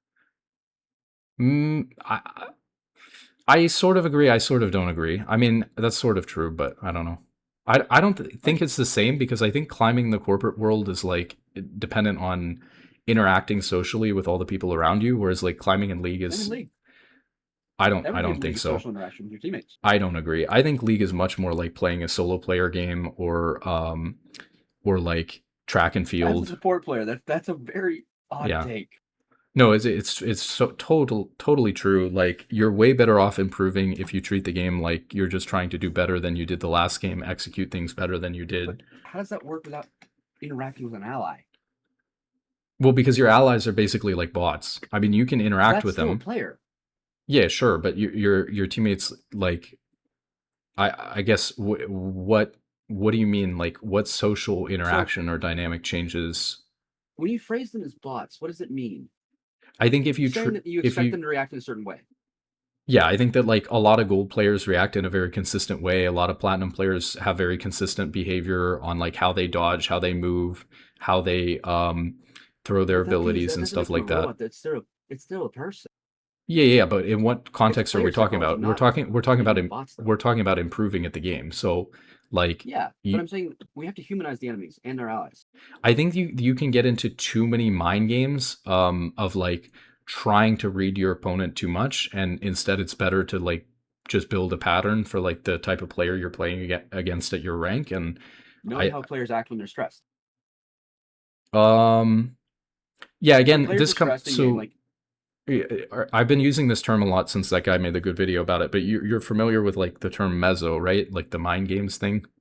yeah, Okay, so that's like the mezzo aspect of League, and I think it's the smallest aspect of League by far.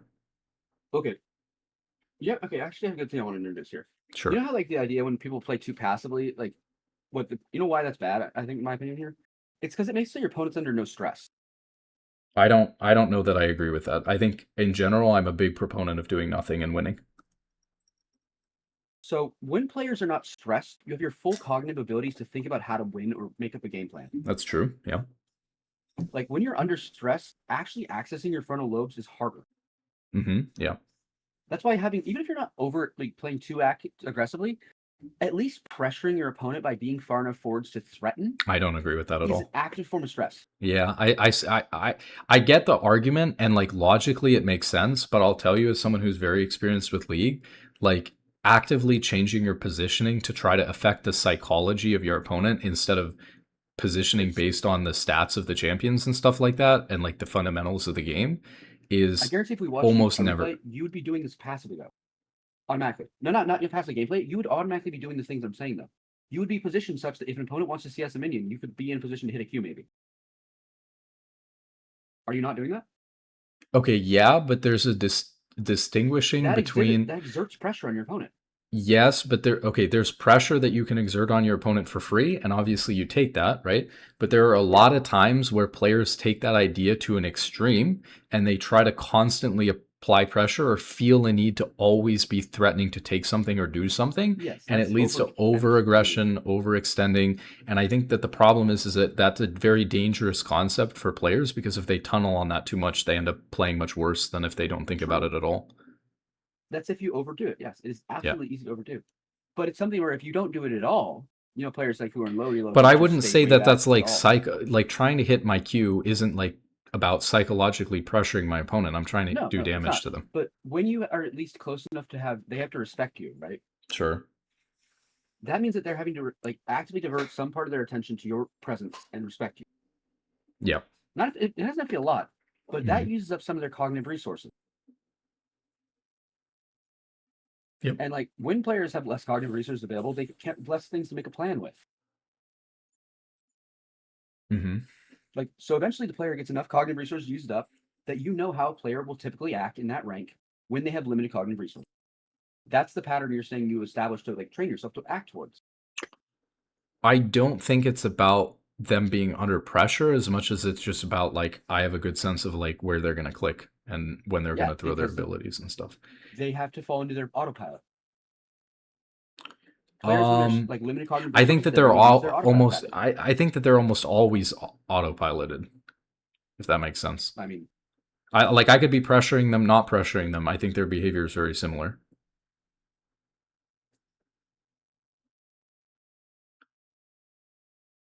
I guess I'm trying to approach it from the lens of like thinking about why players do what they do. Yeah, I Like mean, why would someone people play will like autopilot? throw an ability if they feel pressured, stuff like that for sure. Well, no, even if they don't throw it, Hmm. it's just they have to think that you're present in the lane. Yeah, I don't know. I don't think that that's like core to. I don't think it's a core skill to League. I mean, it's not a core skill; it's a core mechanic. It's not something players do as a Uh, skill as much as it's just a thing that exists. yeah, I mean, it's the thing that exists. I don't think it's like top 5 or top 10 on like getting good at the game. Well, no, it's not something you use to get good. It's just something that exists as a factor, it's a mechanic of the game. When Okay, two sure. players are in Yeah. lane, they are exerting pressure on each other to So some tie degree this back in. constantly. How does this tie back into the thing we were talking about before? Okay, yeah, let's dive back because we got off the conversation of like how players like what does it mean to be like a new player and skill levels, and it all comes down to like playing classic. If I think about an opponent who's going to step forward enough to pressure me versus someone who's not, it makes the game harder to play in general. Like in top lane, especially if you, I don't know if you've ever played top lane, but mhm. top laners, it's like knowing if your opponent is going to actually pressure you for like a minion you're going to go for, it makes the lane so you have to like, deal with the threat they're exerting on you. Like that I makes sense, right? think that I sort of agree with you, but also I would just note that like when you get to a higher level, you'll deal with that pressure by autopiloting. So like for Yeah, because that's what example, you develop. yeah, it's just another skill that you develop to be able to autopilot. So like for example, I'll be able to like be laning on Braum and someone will walk up to pressure me. And a lot of times I'll be able to like dodge their ability while I'm looking at the mini map and not even paying attention to them because their patterns are like so obvious when they step forward. Or like that this is even a situation where they would just throw an ability at me Well, also, that I just you don't have sidestep to CS minions, and I don't have to CS minions. So which makes them it's just much a harder to trigger. pattern where like I'm sure at some point earlier on when I was playing my champion, I had to very consciously be careful, you know, every time they were throwing abilities, and I've dodged so many now and seen so many thrown at me that like And how many abilities do you force to be thrown that you dodged over? Like, I imagine that's something you do to like almost automatically. Like, you step forwards or fake that you're going to go forwards and then step back slightly, and mhm, knowing that if they throw the ability, they'll miss. yeah, you wiggle all the time. Um Yeah, but like you yeah, must so remember it at some it point. becomes like a background you know, process again, like another thing that's on autopilot. Because there's a true spot where you'd be in danger, but you don't actually move there. You Mhm. stay at a range probably where you're safe. If they try, you can Yeah, dodge. if we're playing well. Yeah, hopefully. But like new players are not going to have that. Yeah, but they're playing against, hopefully, if the matchmaking is good, new player, none of this is relevant because new players are playing against players who are also really bad, is the hope. Especially if there's enough new players that new players could even play versus new players. The fact that we But were new even players are going to taught, play against Smurfs. yeah, well, okay, so that's another problem. Like I said, like I mentioned, Smurfs are a problem for sure. Um, And they're the king that really brings it together. Because how many times does a player have to play against a Smurf for it to like? If a Smurf is played against 1 in 100 games, do you think that Smurf is like they're going to be okay with that? who, the Smurf or Like, the or do you new think that player? Smurf they're going to remember that game? The new player? Yeah. How many If games it's does the one in memory a of a Smurf hundred, account like leave with them? I mean, it really depends on the experience and like how much higher the Smurf is. But so if it's a Smurf from like gold or platinum or below, like I think a lot of times it could go off without even being that memorable or even knowing that it's necessarily a Smurf for sure. I Um, mean, versus a brand new player, like Iron level. no, I mean it's hard to say. I don't even know. I think a Because lot of times I've they known can't gold players with distinguish. Smurfs, Yeah, yeah, and yeah, they yeah, that for Smurf and sure. get their 25 plus kill games in Iron, Yeah, yeah, I agree. and those games leave memories on But players who suffer. like I don't like smurfing either. I guess I'm trying to get to the point of like yes, we said there's like all these factors that make the game terrible for new players, right? And that's bad. But like we're talking about the variables that we can control. And so unless Riot does something really radical against smurfing, which I don't know, maybe they should do that, but unless they do Well, I'm something arguing really that. radical against smurfing, it's just not like super relevant to the classic discussion because I don't like Well, support smurfing a ton either. What I'm saying is I'm including the factors that we can't control. I'm saying that Mhm. the game won't simplify because I of mean, things we can't every game control, has Smurfs. CS has Smurf. Like every game has Smurfs. So I just don't which is know why that Classic that's will not simplify the game down. well. What does that mean? Like the classic can totally simplify a bunch of Not enough for variables new that are players, in I'm sorry control. saying. I don't think Um, it will make it so that like new players will feel like the game is easy to play. well, I mean, the biggest problem right now is classics not have it doesn't have ranked announced, so there's no point for new players to learn classic at all, even if it Why is is there no simpler. point? Why is there no point? Because eventually you're going to get to a point where, like, if you're choosing League, which is a competitive game, over Marvel Yeah. Rivals, Overwatch, Rocket League, CS, any of these games, like they all have a rank. So like people who play these type of games are playing ranked for ranked. And Do you Okay, so let's try and separate ourselves from this one because I think sure. you are a high level player. You'd like rank to a Mm, degree, probably above a lot of people, sure. other players. I don't think everyone plays games just for the rank alone. I think a lot of people who play ranked because it's ranked, and if there wasn't ranked, they wouldn't play it. Now, that's not to say that like they wouldn't play it at all, or they wouldn't enjoy themselves at all. But I genuinely like if you took solo queue away from League tomorrow, like look at what would happen to the player numbers. I don't think it would actually be as dramatic. Remember, because a lot of players are it would ARAM be players or it would not be League Summon dramatic. Reserve players. Well, again, it depends. I guess it depends on what you mean, right? The what I'm talking about is the ranked player base. Probably half of them would quit overnight if ranked was removed from the game. If we made it so that it wasn't because of the invalidation of their effort, Sorry, then I don't what? think it would be as large. Sorry, So what was large that? players could quit because their efforts now for everything they've done in the past have now been invalidated. Sure. If that was removed, that Okay. factor, Let's say another thing. Let's say like a new game comes out, and mhm, in theory, if it had ranked, lots of League players would flock to it or something like that, or players who play competitive games in general. But if the same game came out and it didn't have a ranked mode, and it was supposed to be like a competitive PvP game, and it came out and there was no ranked mode and no hope of a ranked mode ever coming out for it, I think it would be a complete flop as a game. I think it wouldn't pick up popularity.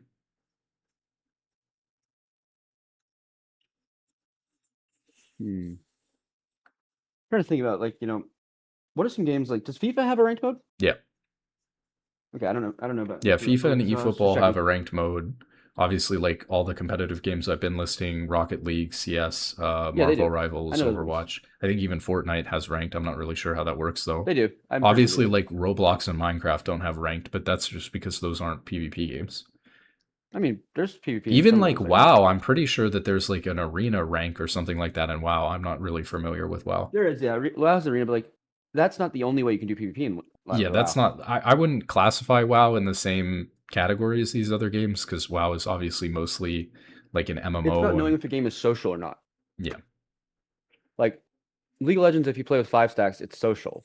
sure, yep, And people who play socially in 5 stacks, like I've done that a lot of times. So it's like you're not playing for ranked. You're not playing for that competitive aspect. You're playing just to get together a group of 5 people and have some fun. hmm And I think that kind of player type has a lot of appeal in Classic. Oh yeah, I agree with that for sure. I think So they that wouldn't care if the game has no ranked mode. uh yes, I agree.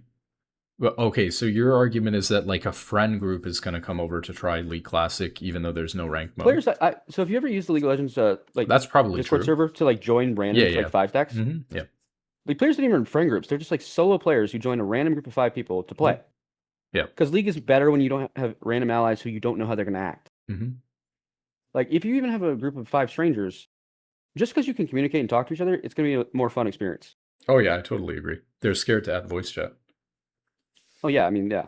Yep. So players have to do it like manually on their own through Discord servers and whatnot. Yeah. But it's just the case that I think Classic has appeal to these players regardless. I agree. I obviously there's some appeal. Like I said, I mean, I think there's going to be a decent amount of new players. I guess what we're arguing now is that you think that Ranked is fundamentally unsocial, actually. Sure, yeah, I agree with that. You're thinking that I'm underestimating the amount of new players that would want to try classic if there's no ranked, and and I'm saying that Yeah, because they just you're want to do it for social. overestimating. Yeah, I mean, but the problem is that that's not long term. So I think that like Social players? I could be wrong, but like I think if a friend group comes and tries League Not a Classic, friend group, just that players who want to play socially. oh sure, like Because it's not about like being a player who has a group of let me friends. think It's about about that. being a player who can join other players who want to play together. I mean, there's always going to be some people who are going to do that and have longevity. My point is that from my experience with these competitive games, I think that you will have many, many less new players coming over to League Classic if there's no ranked versus if there's ranked.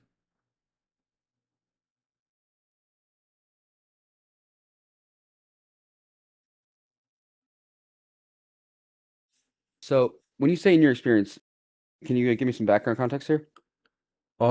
Just like, well, I mean, I don't know, just as someone who's been like playing competitive games since I was like 13, and that's like most of what I've done. Hmm. Um, and like interacting with those communities and like why people play ranked and stuff like that. People who The end up communities you've playing the interacted game with for a long of people who time. have that drive. Yeah, and that's true. And obviously, like as a high elo skewed player, like my experience has been skewed. Like one of the groups that I interacted with when I was going up was like there was like a Korean clan of players in NA that I joined. I was like one Hmm. of two people who couldn't speak Korean out of like 50 people. And that was like a very I don't know how you want to describe it. It was like a very pure competitive gaming type of group. Like it was a very low rank requirement, but Hardcore, you basically. had to be I would say you had to be at least gold to get in, which wasn't like crazy, but for like season 3, season 4, Hmm. they had like a standard. Even though it wasn't that high, they had a standard and they were pretty toxic with each other and flamed each other all the time. And like the five best players had a ranked fives team that was very, very good. They got challenger and ranked fives. And it's like that group was very instrumental to the way that I looked at League and like learned and improved at the game from then on. I think that like helped set me on a track to become very, very good at the game. And I don't think that that It was experience very is shaping. yeah, I don't think that that experience is like the average. Yeah, but I also had the average experience of when I was introduced to League, it wasn't really the type of game that I thought I would end up playing for a long time or that I enjoyed. Like I said before, I like empire building games better than games like League.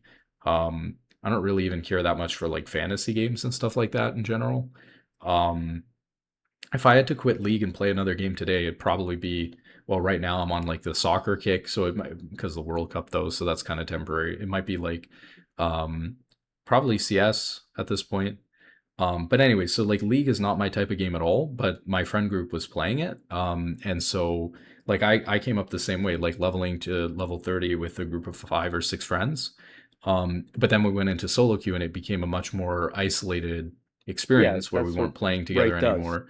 Yeah, and then eventually like, some people ended up quitting the game and stuff like I think that. ranked And actually kills like friend groups playing together. yeah, I agree. Although I would say that like I think ranked fives should exist because I think that I that think can help with that. the trouble there is that it implies you're gonna play with the same 5 players always. It doesn't because you could have 8 people on a team. And so Yeah, if but you I'm had a group of like 6 friends or 8 friends or whatever, you could like have everybody on the team. And if there's, but it's about playing with strangers. I mean, why would you like play with strangers if you want to because play as with a long as friend you can group? play with strangers that like that you want to be social. Like I think there's a large percent of players who actually want to be social with each other and are actually pretty positive energy. Hmm. But it's the fact that they are scared of running into players who are toxic. Sure. Like there's a lot of friendly people in League of Legends actually. Yeah, I agree. Oftentimes they just never chat because they Hmm. don't want to run into Yeah, I people mean, who are very negative. I play with like chat off completely. I used to do that myself, but eventually I turned back on to because by playing chat off, like you're making it so that you're isolating yourself away from all the other players. That's why Yeah, they look I like bots totally to you. agree. Yeah, I sort of agree with that. Although I think that I had that mindset before I turned chat off. And it's like, for me, if you're not playing against people, why does it matter? Well, you are playing against people though. It's just they're bots from the perspective of like their behavior isn't that unique from each other in terms of reading it for like gameplay strategy or like improving and stuff like that. Um, and like pattern recognition and like typing players and stuff like that is really important. Like You know, Yeah, there's knowing if a lots player is of very lots of likely to little be over aggressive. or autofilled or something like that. Like I can pick up that my AD carry is autofilled like in the first like couple of auto attacks that they do Yeah, legitimately. you can tell Like by their movement, they're yeah, clicking down at you by the just alone. movement and the clicking and like their first couple auto attacks on the Positioning. wave, Yeah. I'm like pulling up op.gg sometimes like I when definitely it's know in what the you mean lane to by double reading the check. player's like skill level. Yeah. I think that's something League of Legends players we do is like you're reading how good your opponent. You actually said something in a video recently. It's like until they show you they can do something, don't give them the like. Don't assume they will. Hmm. Like, don't give them respect they don't deserve. Yeah, sure. Like, if they can't show that they can deal with something, don't assume that they're going to be able to counter it before you. I So guess you to have to. bring it back, it's just I think that Riot should do what they can to bring new players into the fold. And there's so many areas. I mean, we've listed out like 10 different ways that they're doing that the game Well, I think itself is just in a bad spot for bringing new players in. you named how like Classic isn't getting ranked and how that's going to make it so players are less likely to try hard. I think that is Riot trying to do that. Okay, so yeah, I agree. I think, and this is exactly what I said. I said that they shouldn't announce ranked for like a couple of months because it will bring more people in and they will stay for a month instead of a couple of weeks if they go in and instead of it being try hard, people are just having fun. And it's more of Yeah, that fun like leveling experience. I it's think about preventing the cannibalization of the player right. base. If people optimize less and people just go in and try a bunch of different champions, have fun because they don't see the prospect of their being ranked or needing to learn Because everything League of to Legends players are cannibals, that's yeah. for sure. So it's like I think that that's just a healthy approach. The problem is, at least in my opinion, after like 3 months or so, I think that a lot of people are going to get bored of Classic if there's nothing more to it. Um, and I think that's why the regular game has ranked. I think there's just a huge group of people that look at any PvP competitive game, and it would be crazy if you have a competitive PvP game and you just play it and there's no ranked. That it just doesn't make Unless any it's sense social, that's what I was saying. in the modern gaming landscape. Yeah, but then why would you play like a competitive PvP game socially instead of like any other game that's fun? Because sometimes people just enjoy those kind of games for it. Like people enjoy League of Legends because it lets them work together with other players. Um, yeah, but there's lots of games that do that.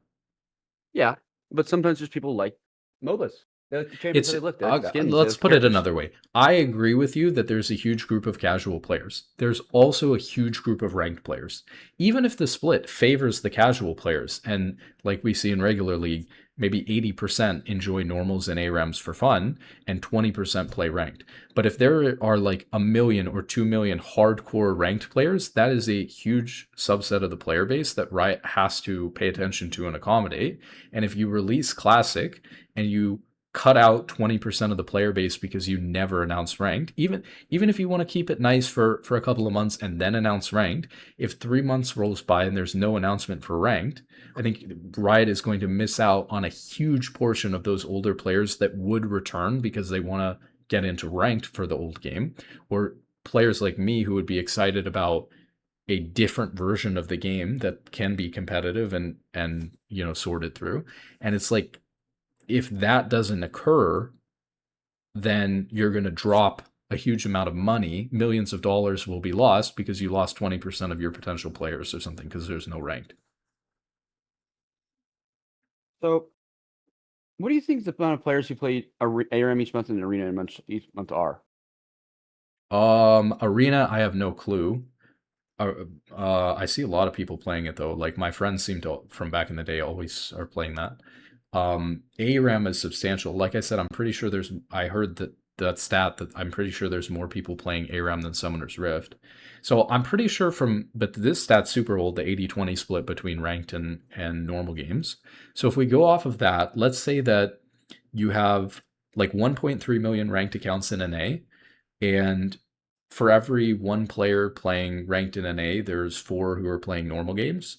So you have like 4 times 1.3. Let's get an estimate real quick. I'll give you a really good estimate.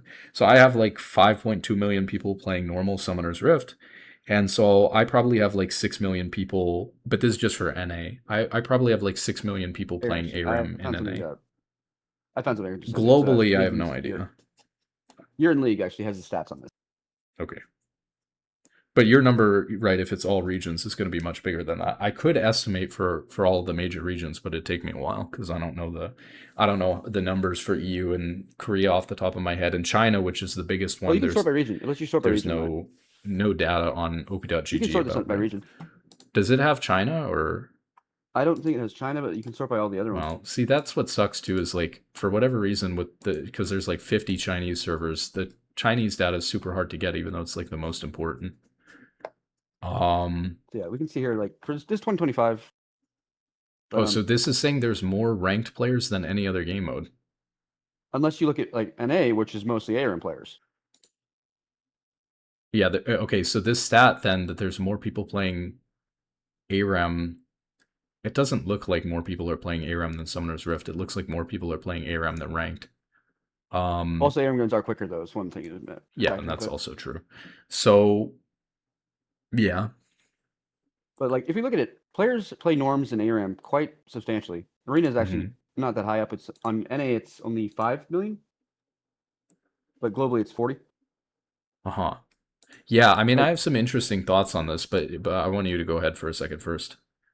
Mostly just trying to show that, like, why do you players, think NA is like this? Well, why do I think NA is like this? Yeah. Like, if you notice, NA's player count for norms compared to ranked is actually much higher than other regions. Like, we have a lot more normal players in a lot of servers. Oh yeah, totally agree. And I think that's because NA players are just losing their competitive, like, drive. Yep. But which is exactly my point. I've been saying that like ranked in NA is falling off super super hard. Yeah. Which is it's not what the NA player base is looking for anymore. Yeah. I think a lot of the reason for that that I would say is like there's a cultural thing where like in NA shooters are more popular. I mean that's like a rough meme, but it's true. And you have so many good. You have like Valorant. Is another one, obviously. You have Overwatch, Marvel Rivals, CS, and those games, even Fortnite and stuff like that, are so much more popular here. Plus, like, Roblox is super big, right? It's like there's a lot of players who, if they were kids in 2014, 2015, would have definitely transitioned into, like, League PvPers or whatever, like, ranked players. But nowadays, they're like, on Roblox, and so they just never transitioned. Competitive games weren't as big, I think, for this generation, and so they never transitioned into competitive games. Well, also, there's lots of reasons got such a bad reputation in League. Oh yeah. We made it so we were unappealing to join. I don't know that that's true. I mean, that's sort of true for like a casual player. I think if you're looking for a good ranked game to play, especially as like an edgy 14-year-old or something like that, I feel like that's actually kind of except for the competitive integrity in League has been so called into question. Yeah, I mean that's a problem too, for sure. I think that's a huge issue. But yeah, so players think it's gonna be illegitimate to like, try. Yeah, I see that a lot on YouTube. It's really concerning because like that narrative is like a big problem for like bringing players in. I try to push back on that really hard, but it's quite difficult. There's a lot of really crazy people too. Especially because negativity spreads further. We live in a post-truth world, so it's like yeah, it doesn't matter what's true; it matters what goes furthest. Yep. But I don't know. So in my estimation, there's a lot of problems, but the biggest issue is that for whatever reason, NA has just become like a super, super casual region. And so ranked quality, matchmaking, queue times, everything is just falling off in NA. And it's a snowball effect. Like the longer people have to wait for lower quality games, the less people are going to continue playing ranked. And it's partially due to the economy too, I think. Like players have less time available to them, so it's like you can't meet the demands that rank requires. That's probably true. And Riot has been actually demanding more out of players' time as they're getting older and as the economy is, in a different spot than of players. Yeah, in a much different spot than like COVID, for example, or when players were younger. And so, yeah, I mean, Riot has completely fumbled the bag with having to do so many, or well, they didn't have to do, but like doing so many ranked resets over the past couple of years I think that's a huge reason why they lost so many people.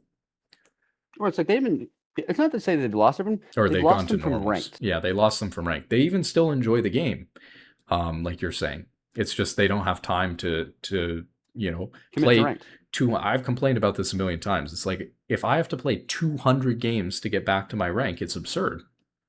You know, I should be able to Mhm. get back to my rank in like 10, 20 games. I mean, the problem is that variance between game to game is so like wild because of like Yeah. how each other player in the game affects the chance of winning. Yeah.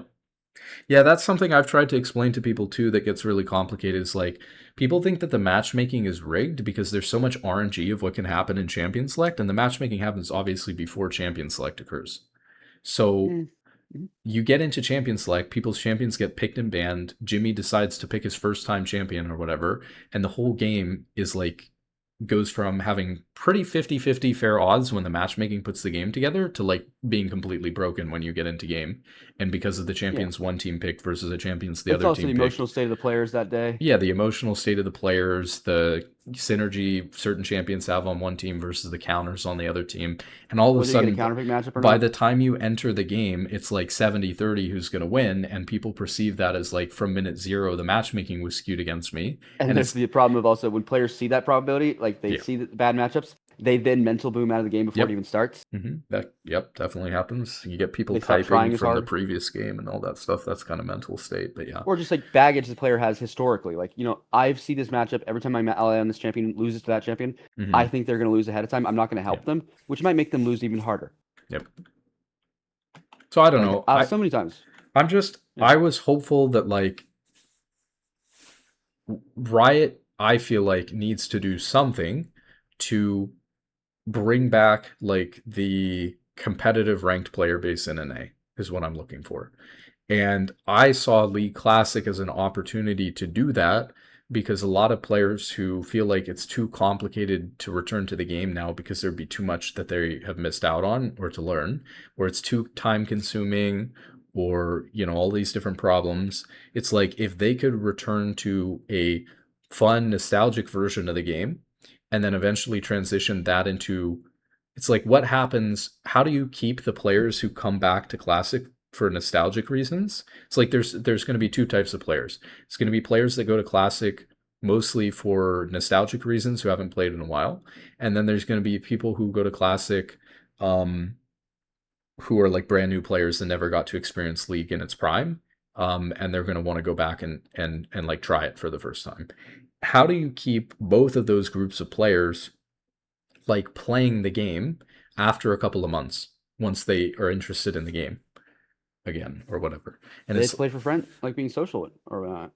I think that that's true for a lot of people, but there's going to be a solid percentage of players. I mean, here, I guess you've got a bunch of different game modes here. You'd have to add them up, but it looks like globally it's like 50-50 between ranked and other game modes. Well, I think So, it's more like ranked is about a third, actually, I'd say. oh, I guess if you add all the other ones up, maybe that's fair. But that's so substantial. Like, so if a third of the players want to play ranked and you don't give that option to them and they burn out and quit Classic after Well, those players would three stay on months. Modern League, I imagine. No, but I'm talking specifically about players who are coming back to the game who are either brand new to the game or haven't played the game in years. Okay, so back to That's the the game or point new? of that's kind of like that's a huge reason why they want to do Classic. It's The like players who I think would come back for Classic are not ranked players. They want to come back because they I had fun. again, as like someone who's more of a ranked player, I think that there are tons of ranked players who would come back, especially if ranked was available. I think that a ton of people, I mean, it's like you said about the League community. There's a ton of people who want to go into Classic and like optimize, the most broken champion or find the best build or, A large part of that, I think, why people do that is actually for content creation purposes. well, most people aren't creating content though. I mean, people who are just doing that People like want to create content, though. for Like, like people want the pipe dream of content creation. So they're going to jump on the opportunity to find some way to optimize something and share it to get other people to like it. I don't It's know a that pipe dream that's that a lot true. of people have. Sure. And that's why they'll go and do things that are destructive to the overall health of the game community as a whole like long what I'm term. saying is that okay, so like we look at the league player base in this graph, right? And it's like Yep. okay, let's say a third of the league player base currently are like ranked enjoyers, right? So it's like Hmm. okay, assuming that that's about proportional with the people who left the game, if a third of the people left the game were ranked enjoyers and classic comes back and there's no ranked, like they will, some of them will come back and try it. Maybe 10% of the 33% will come back and try it and have some fun with it for a while. So 3%. But Yep. huh? You're Yeah, saying but 10% of the 33? yeah, sure, something like that. I'm just making up numbers, but like some Yeah. Okay. proportion of them will come back and try it anyways. But I think a lot of them, if the reason why they liked the game was yes, because the old visuals and the old champions and it's fun to relive that, but because they enjoyed ranked and they But enjoyed the what was the way reason they ranked quit? because they well, I mean, there's lots of reasons why different people quit. There are people who quit because the game became too frustrating or complicated. It became too hard to keep up with the game. I think is a big one. Um, they got stuck at a rank and didn't They see, developed a bad emotional relationship with the game. yeah, developed a bad emotional relationship with the game. They weren't improving anymore. Um, and things like that. Toxicity. Toxicity. Maybe they got banned. Things like that for sure. Different reasons for different people. People grew out of the game, had other things going on. They started college and stopped playing as much. They got jobs and stopped playing as much. Things like that. And for most of these players, I feel like Classic coming back, whether or not it's ranked, isn't the defining factor of whether they come back. Um, the whole, in my opinion, the whole reason why Riot would want to do Classic isn't just to feed the already existing players new content for a little while. It's a cash grab to bring millions of players back into the player base, some of whom are going to stay for the next 5 years or the next 10 years because they find out that they really enjoyed the game again and they missed it. Do you think Classic's going to stay around permanently, by the way? I'm curious. Yeah, because there's a lot of things that are pointing, although they haven't officially announced that it's permanent, there's a lot of The things amount of pointing. investment they put into it. Yeah, I mean, first off, they put a lot of time and investment into it. They mentioned in the dev blog that they're going to have a different balance philosophy than the other game. So that means it's live And the service long-term and they're like going to voting balance system. it. And the long-term voting system, those things that I said in that video or They whatever. all So look like permanence indicators. yeah, there's like skins and stuff like that that would like not transfer over to the modern version of the game. It would be like really weird for Riot to sell people stuff and then take it away. So Hmm. I'm pretty sure they intend for it to just be totally permanent. They even talked about like champions they're going to add in the future and slowly updating it as part of the voting and stuff like that. So every indicator is saying this is going to be around for at least a really long So time. I think that actually you may have had one of your earlier points might have been totally correct. They'll allow players to vote on ranked if they want it. I don't. So that's where my concern comes from. Is if Riot is just holding off for a couple of months so that people can Well, it's not. They're enjoy. not holding off. They're going to give players the ability to choose. Yeah. So I'm getting there. I don't think it depends on where Riot's stance is on this. Riot may not give players the ability to ever vote on whether there's going to be ranked or not, because they don't want to split up the ranked player base and the esport from the competitive modern version of the game. So why does the esport have to be tied to it though? Well, whatever the most popular solo queue version is what the esport is going to be based off of. So I like if don't you, think it's there's an assumption there though. I don't think that it's like not. modern league divorcing from the esport is like realistic at all. I think the Um, esport is always going to be the it's one like that's on when the modern Counter touch. Strike released like I think there was Source and 1.6 at the same time. You'll have like esports in both, and I don't think that they want to divide the ranked player base like Counter Strike did, and I don't think they want to have two esports running at the same time for the Yeah, same so I game. think they're just always going to stick to modern league. Like I don't think if they renew classic on like it's like how Arena had like a Right, and leaderboard at one point. I think. and that's the problem. I think League would be better off if ranked was added to Classic and if Classic was the popular version for competitive, for esport, for high That elo would make. league. I feel like that would make a lot very difficult to do though, because classic is it's more of a fan mode game. I think it's a better game all around. And Interesting. it's not like it is a specific patch from the past. It is its own thing. And from what I've Yeah, played of it's it, and my impression of it and the way that it works, I think it's just a way better game in so many areas. So that's like a good point of discussion. But I think it's like better in almost every area compared to the modern game. I guess again, I if hope it stays that way long term. I yeah, hope that your opinion it if stays that way long term. But if you like a mechanical fighting game, like I said before, and not a strategy game, then I guess the modern game is probably better, and you enjoy that more because it's definitely more of a. I think once people are familiar with the classic game, it's going to be a much more macro strategy oriented game because there's such limited depth that you can get out of the champions. Um, do you think fighting games are strategic at all, or no? I mean, it depends on what you mean by the word Like strategic. There's strategy that you mind use games in and like it, such shit. but that's not what when I say strategy, I mean macro. Like mind games are meso, Okay. and so like fighting games are like 90% micro and like 10% meso, and I don't really know that there's much macro at all. Um, Whereas like League is like 80% micro, 10% macro, and like 10% meso or something like that. And Hmm. obviously we disagree with that because but the players watching these like YouTube strategy guys and stuff like that, like um they're important and they're real concepts and stuff like that, but people don't consistently implement even some of the most basic like decision making and strategy in master games and GM games all the time. So it's like it's just That's about true, being but micro good at your champion, and that's almost I think there's a almost lot all that of it. players do just at a baseline that they didn't used to do. Like we have learned a lot of things just to become autopilot. Like they're general expectations people have now Yeah, for how it's to play. interesting. I actually think there are certain areas too where people have regressed on certain champions, which is really interesting to see. Like, I mean, there's definitely arguments that can be made about why this is the case, but I'll give you a specific example. I think Jarvan players are worse at hitting their EQ than they used to be in like season Possibly. 3. And I think part of that comes from like it's more efficient to clear on Jarvan by using Q and then E instead of knocking the camp up with EQ because EQ has a longer animation where you can't auto attack. So junglers now clear by practicing hundreds of times doing the EQ backwards, the Yeah. wrong order, and then when they actually have to execute it on champions, they often like miss and egregiously. And you could argue that like the modern version of the game has more dashes than back when I was seeing the Jarvans in season 3 when that was like a super meta jungler, but like Yeah. um it's not It was easier to hit targets back then. it's not that they're dashing or anything like that.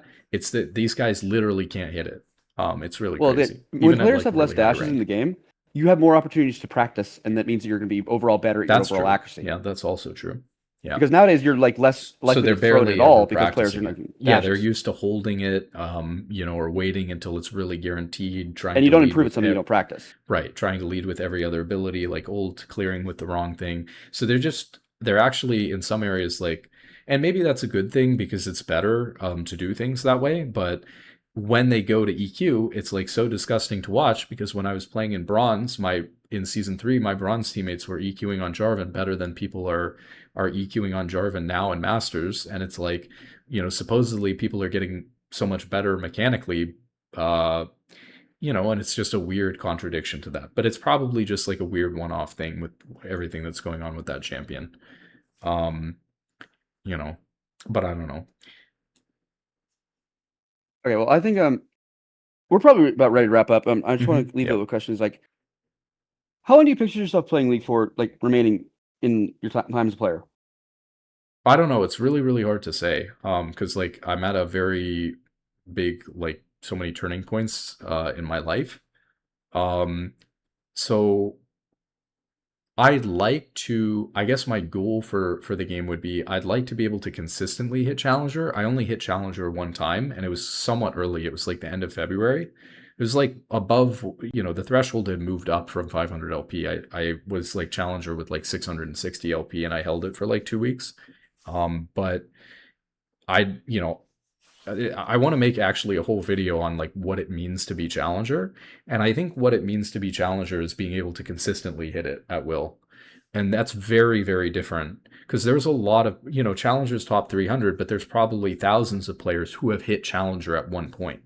and those players Yeah, it's will the difference call between them. like being able to maintain it versus getting it one time. Yeah, I feel bad about calling myself a challenger player because I don't believe that I'm a challenger player. It's like a marketing thing I have to do for YouTube, obviously, and I feel like it's fair because I did hit Your it. persona versus your like how you Yeah, feel like you but actually are. like I'm very clearly a player who floats between like, and it depends on how much time I have because I'll have different things going on, but I'm very clearly a player who floats between like low GM and like very high masters.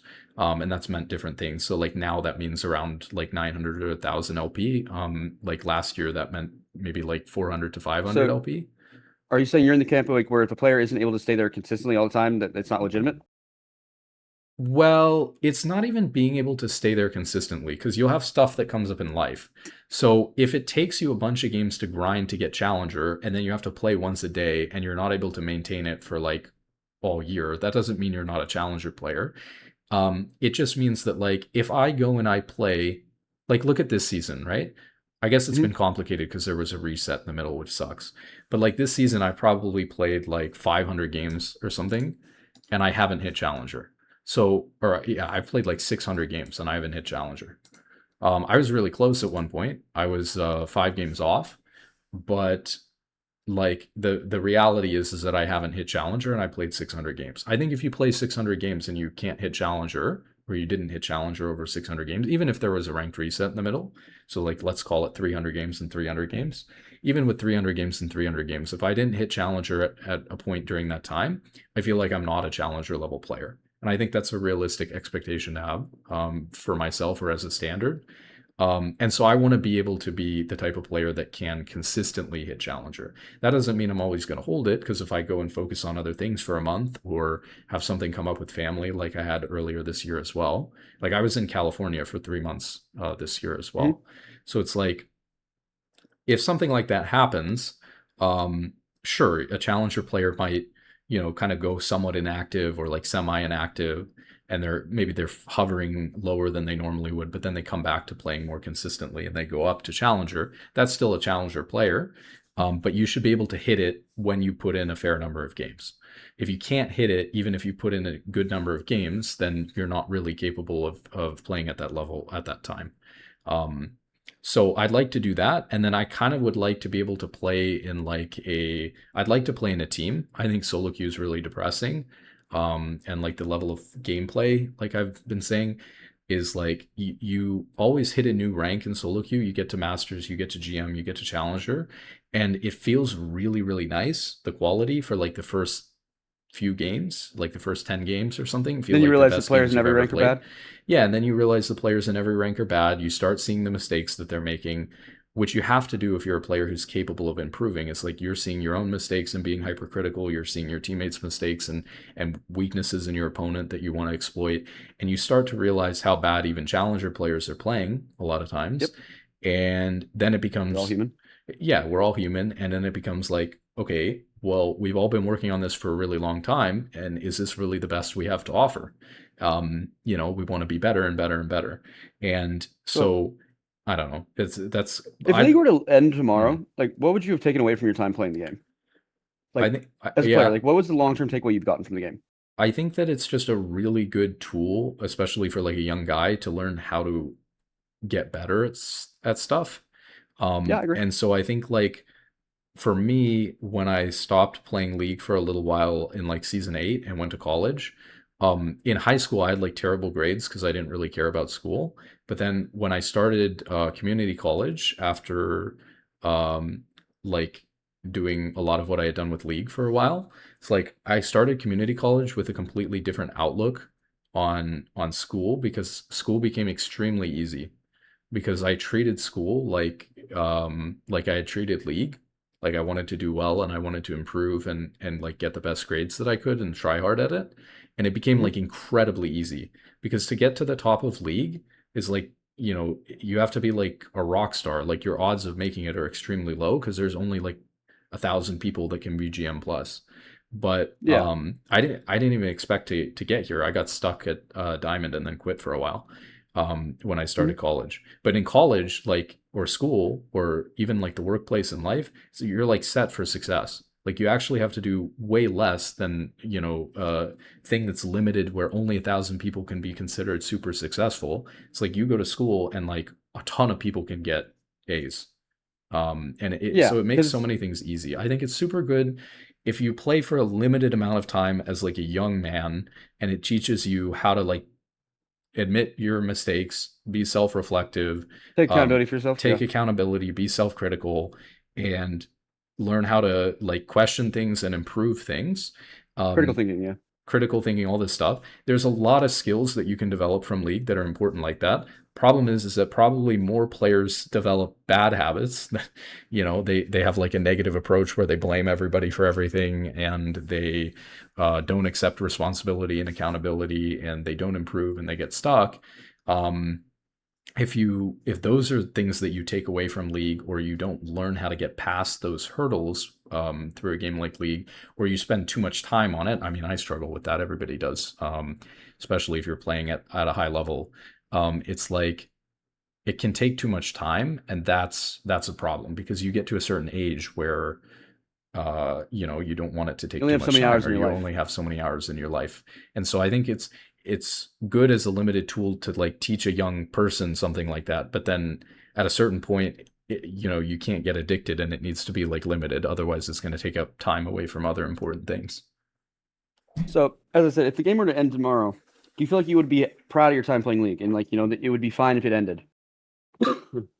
I mean, I would be super sad if it ended tomorrow, but I would be super happy that I proved to myself that I could hit Challenger, even if it was just once early at the start of the season. I think that that's a huge takeaway for me, especially because I didn't expect it to happen. Like I basically quit League thinking that I was hard stuck in Diamond, and that I didn't like I wasn't capable of getting to Masters or GM or Challenger or something like that. And then I started playing during COVID again, like a lot of people, when the classes went online. I started playing a bunch of League again, and I was like upset with the fact that I wasn't good at the game and I was still stuck. And I started like really try harding, limiting my champion pool a lot, improved a lot of different things, and I like instantly shot up to Masters after being really hard stuck, and then it just kept going from there. It's been hard because of the ranked resets, like I said, but I think I've been pretty consistently improving since I got to Masters and since I started back up again and during COVID. And so I feel like I keep getting better and better every year and keep hitting new highs. Although it's It, a little bit hard to tell because the LP is just inflated whether I'm hitting new highs or not. But I think I am. something I hear you say a lot here is it sounds like you're driven by your self disappointment. Um, I mean, there's multiple Like you things. find things you're disappointed by, and like how you're performing, and like that drives you forwards to like to do better. I mean, it's really complicated. I've been playing so long. There's been so many different reasons and feelings and motivations why I'm playing. Um, so like when I first started playing ranked, I wanted to prove to my friends we were all terrible, but I wanted to prove that I was like the least terrible. So we Hmm. started in like bronze 3, bronze 3, bronze 4. Somebody got like silver 4 because they duoed with one of our better friends, and then they lost. They went like 1-19 and then quit the game after that. It's a funny one.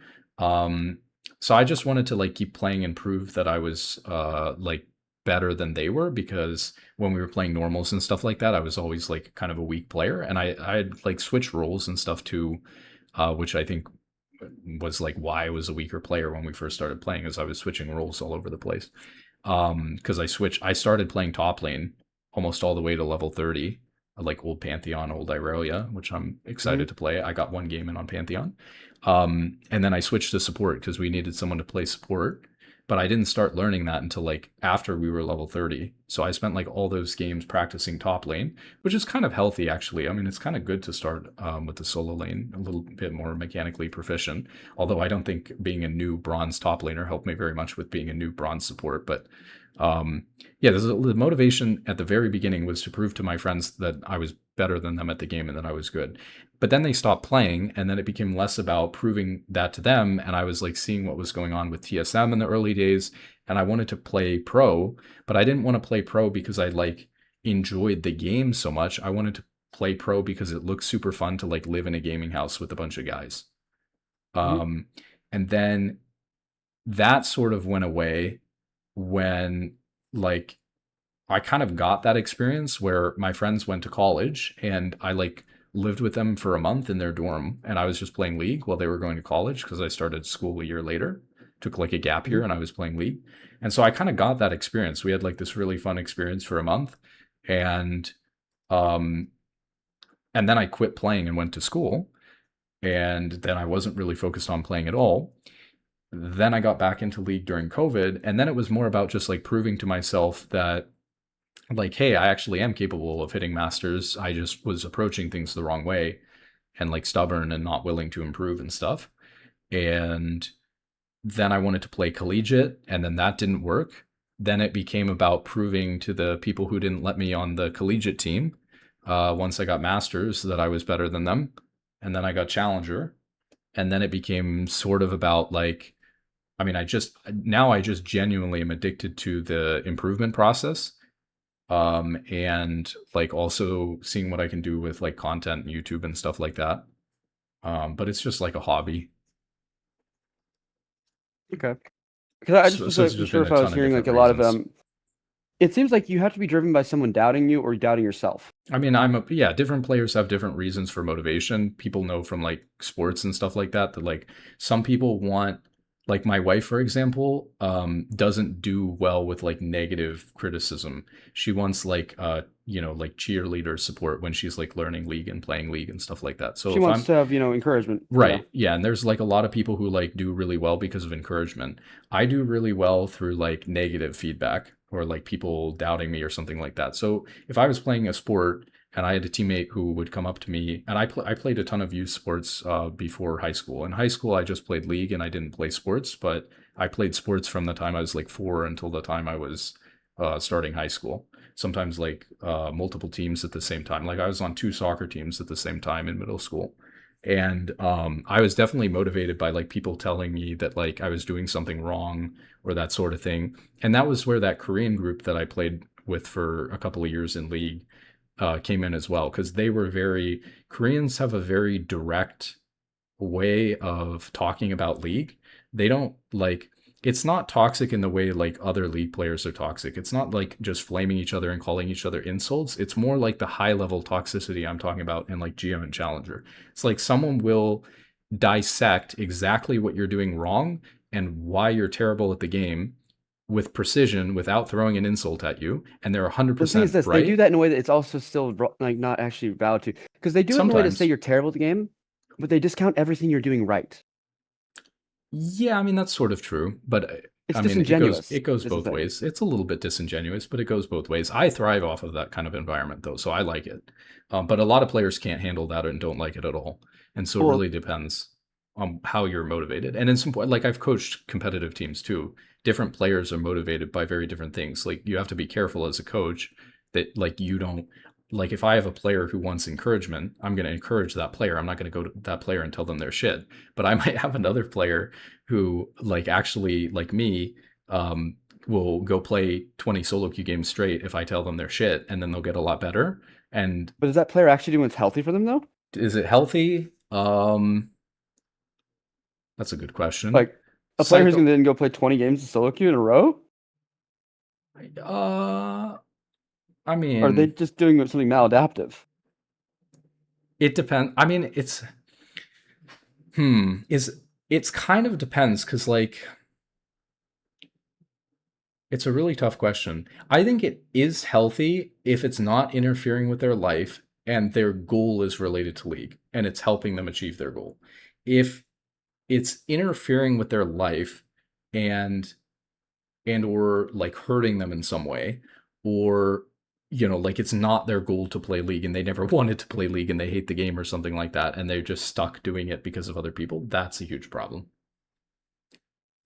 That would be I really guess I just unhealthy. feel like 20 games league is maybe it's just the I example was and I'm over. exaggerating, yeah. Yeah, I guess I just am like thinking a lot of times players like will they feel they need to prove themselves like instead of like being comfortable with who they are. Um, yeah, I mean that's true. You should have like confidence in the way that you're playing and stuff too. That's important. You need to Like have like the right mix. You need to have a little bit of ego, but not too much ego. Like if you have too much ego, you won't improve at all anymore, and you'll get really hard stuck. and you'll also be like a terrible person to be around. But if you have to have confidence in what you're doing. That's a big thing with the way that my wife plays, is like she'll be confident in what she's doing, and if someone criticizes the way that she's playing, she'll lose confidence, and then she'll start Yeah, playing they much break her worse. own self So confidence. it doesn't help to improve one small detail of the way that she's playing the game by telling her that she's doing that wrong, because it'll break her confidence in other things. Whereas like if you just let it go and don't say anything, she's gonna like just play fine. And so it's so much more important for her to like keep confidence in herself in a game. Whereas like in an individual match, like I can have a lot go wrong and still be comfortable carrying on, even though things are a disaster. Um, and you have to be able to accept, in order to keep going in the match that you're in, you have to be able to make like a completely egregious game losing mistake and still have confidence in yourself to keep playing the same way you were before. A lot of players I mean, struggle with yeah, that. it comes down to understanding, like, sometimes mistakes are just going to be expected. Like, you Yeah. have to be willing to make a mistake. Yep. Like, that's what I would say is, like, if you're not willing to make a mistake, you're already losing. Oh yeah, that's 100% true for learning. Okay. And like, I have a friend who like would play a game and he'd only do the same thing over and over because like he doesn't want to like take any risks. Mhm. But it's like you're never going to make improvements if you do that. I think that's a trap actually a lot of high elo players fall into, because you get to this rank that I'm at now and you feel like I'm always playing to try to hit like challenger, or I'm always trying to hit the next goal that I'm really close to. And you fall into the trap of, you are a player who's looking to improve long term, and you would get way better if you're trying to focus on improving. But because you're always like, it's so much value in being challenger or being GM or whatever, that you're putting too Your much rank is tied emphasis. to your identity. Yeah, you're putting way too much emphasis again, or I'm putting way too much emphasis again on like what rank I am, or whether I'm dropping in and out of GM or whatever. And that is slowing down my improvement process compared to like, I could grind this 900 LP gap between Master 0 LP and GM 900 LP, and it was actually kind of nice because I'm actually, I think it's unhealthy for the game that you go 900 LP without ranking up, but for me it was actually kind of nice because I'm so not focused on ranking up that I can play a huge number of games just focusing on improving and seeing that gradual progress come over time.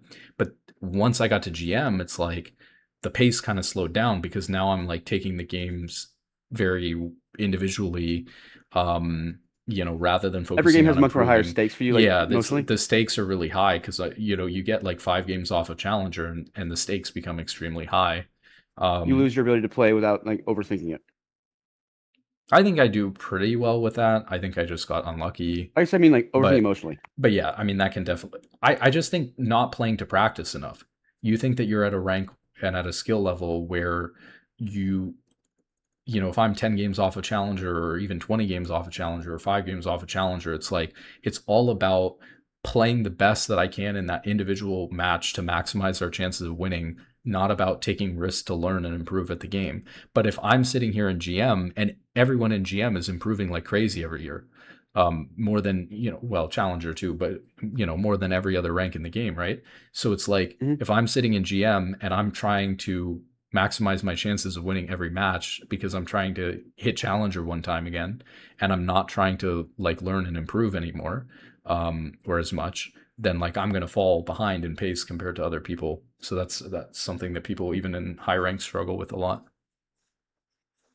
Yeah, that's understandable. Like why you want to like play seriously, Yeah. but you don't want to take potential risks that you're not sure about. Hmm. Yeah, in so many games it's just better to play passive and do nothing, I guess like I unfortunately. my version of passive and do nothing I think is different than yours. But I think Maybe. you see like playing reactively or like defensively, maybe is what we call it. uh Passively to me is like when you don't even try and take openings that you should take.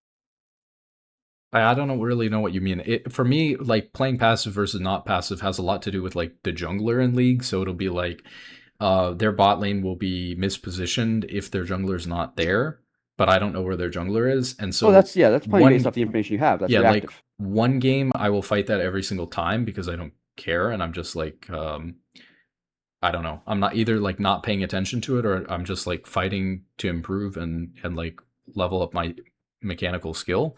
And then like another game, if I'm more conscious about what's going on in the game and about winning that individual match, then I'm going to try to fight like never if I don't have information on where the enemy jungler is. Some games you're hesitant, and some games you're more just fight averse or fight like Yeah, and I wanting. feel like you learn a lot more in the games where you send it. Um, you know, You do because even by failing, you learn. right. And again, in my opinion, the game's highly mechanical, and these players at these ranks challenge you mechanically and in the way that they use their abilities in a way that people don't at other ranks. And so it allows you to improve much more if you go through those skirmishes and trades You much don't learn more what you don't frequently. practice. You learn a ton. But if you don't take advantage of that and you just sit there and click left and right versus these people, you're not taking advantage of the fact that you can learn versus some of the best players. Mm-hmm. You don't learn But what you maybe don't you have try. a higher chance to win that one game. Yep, So you're that's the constantly caught in valuing this like struggle. your progression versus your learning. Yeah, yeah. But of course, if you And learn, and if it's been like a year and a half since I hit the challenger, it's like, well, that's a long time. Maybe I should have just been learning the whole time, and I would have been consistently able to hit challenger by now, anyways. Without having to do that every single game. well, I think what goes into making challenger is probably more than just how much you learn. Is like it's because the skills in league are not like measurable in this easy sense. It's how they work together. Yeah, sure. So you can't just say, "Oh, I'm this good at like laning, and that means that I will get to this rank." It's how good are you at laning? How is your confidence levels? How is your ability to like work against a fed opponent? How do you play with your ally? Are you able to enable them? Like, I imagine you're a sport player, so you've gotten really good at Mhm. enabling players, Yeah. even if like you've written them not as a like overthinking their mindset, but you just know how to like what does your ally need from you. Yeah, it's funny because like when we were talking about that, I felt the need to clarify, like, yes, I view my teammates very statically, and I do think that they do a lot of things that are super like kind of scripted or whatever, like bots, but Hmm. especially as a support, your job, like you're talking about, is to enable the place that your team is going for. So like in solo Yeah. queue, I can't control what my team is going to do, but I can make what they're trying to do better. So if I recognize that, we should do Baron here, but my team says we should team fight mid here, it's like Yep. if I go Baron by myself as Braum, I'm accomplishing nothing. And so I'm way better off making the play that my team wants to go for mid, even if I don't think it's the best play or the right thing. Way better off trying to make that play work. Even if it's a bad play, I'm better off trying to ping them off and walk them out of the play than I am, just sitting AFK at Baron or something like that. So you definitely have to play around your team a lot. I recently heard you made a really good point, which was how knowing that like there's certain plays you might know would work if your allies are not confident in them, like they're not like worth taking. Yeah. Like that's why it's better to play at higher ranks because of players on your team will actually know they can take those fights. Yeah, I remember Like that. that was I had a big like breakthrough realization with that because I felt like, I mean, obviously I've been played like over 6,000 ranked games or something on Braum now. So like mhm, I think I'm about to hit, maybe in like a couple of games, I'm about to hit 5 million mastery points on Braum. I was nice. too good at Braum for my own good. It's like Yeah, you'd if go for plays your allies didn't know they could take, and then you'd go from alone, or they wouldn't be imagine confident enough. even when I had less experience on Braum, but I was like very good at Braum, being in Diamond or like low masters and having that level of mechanical proficiency on the champion, but not executing other things properly around the game was actually causing me to have problems because I'd go for things in lane and my teammates wouldn't know to follow up. My Yeah, AD they wouldn't carry follow would up be with you. completely oblivious, and so I'd end up killing myself more than helping myself with my own knowledge. And so it just ended up biting me in the butt. But then once I broke through and fixed those other aspects of my game, it's like I leveled up twice. And so the improvement was not just from, you know, like master 0 LP to like master 100 LP consistently. It was like, okay, I'm shooting way up to challenger and stuff because like now I'm playing super proficiently at my champion like other GM players, but I'm also, you know, playing some of the other pieces of the game correctly as well at the same time. Which is why I was saying, like, what makes a player challenger rank is not like one thing only. It's Yeah, a combination of a lot of things. it is a lot of things for sure. Okay.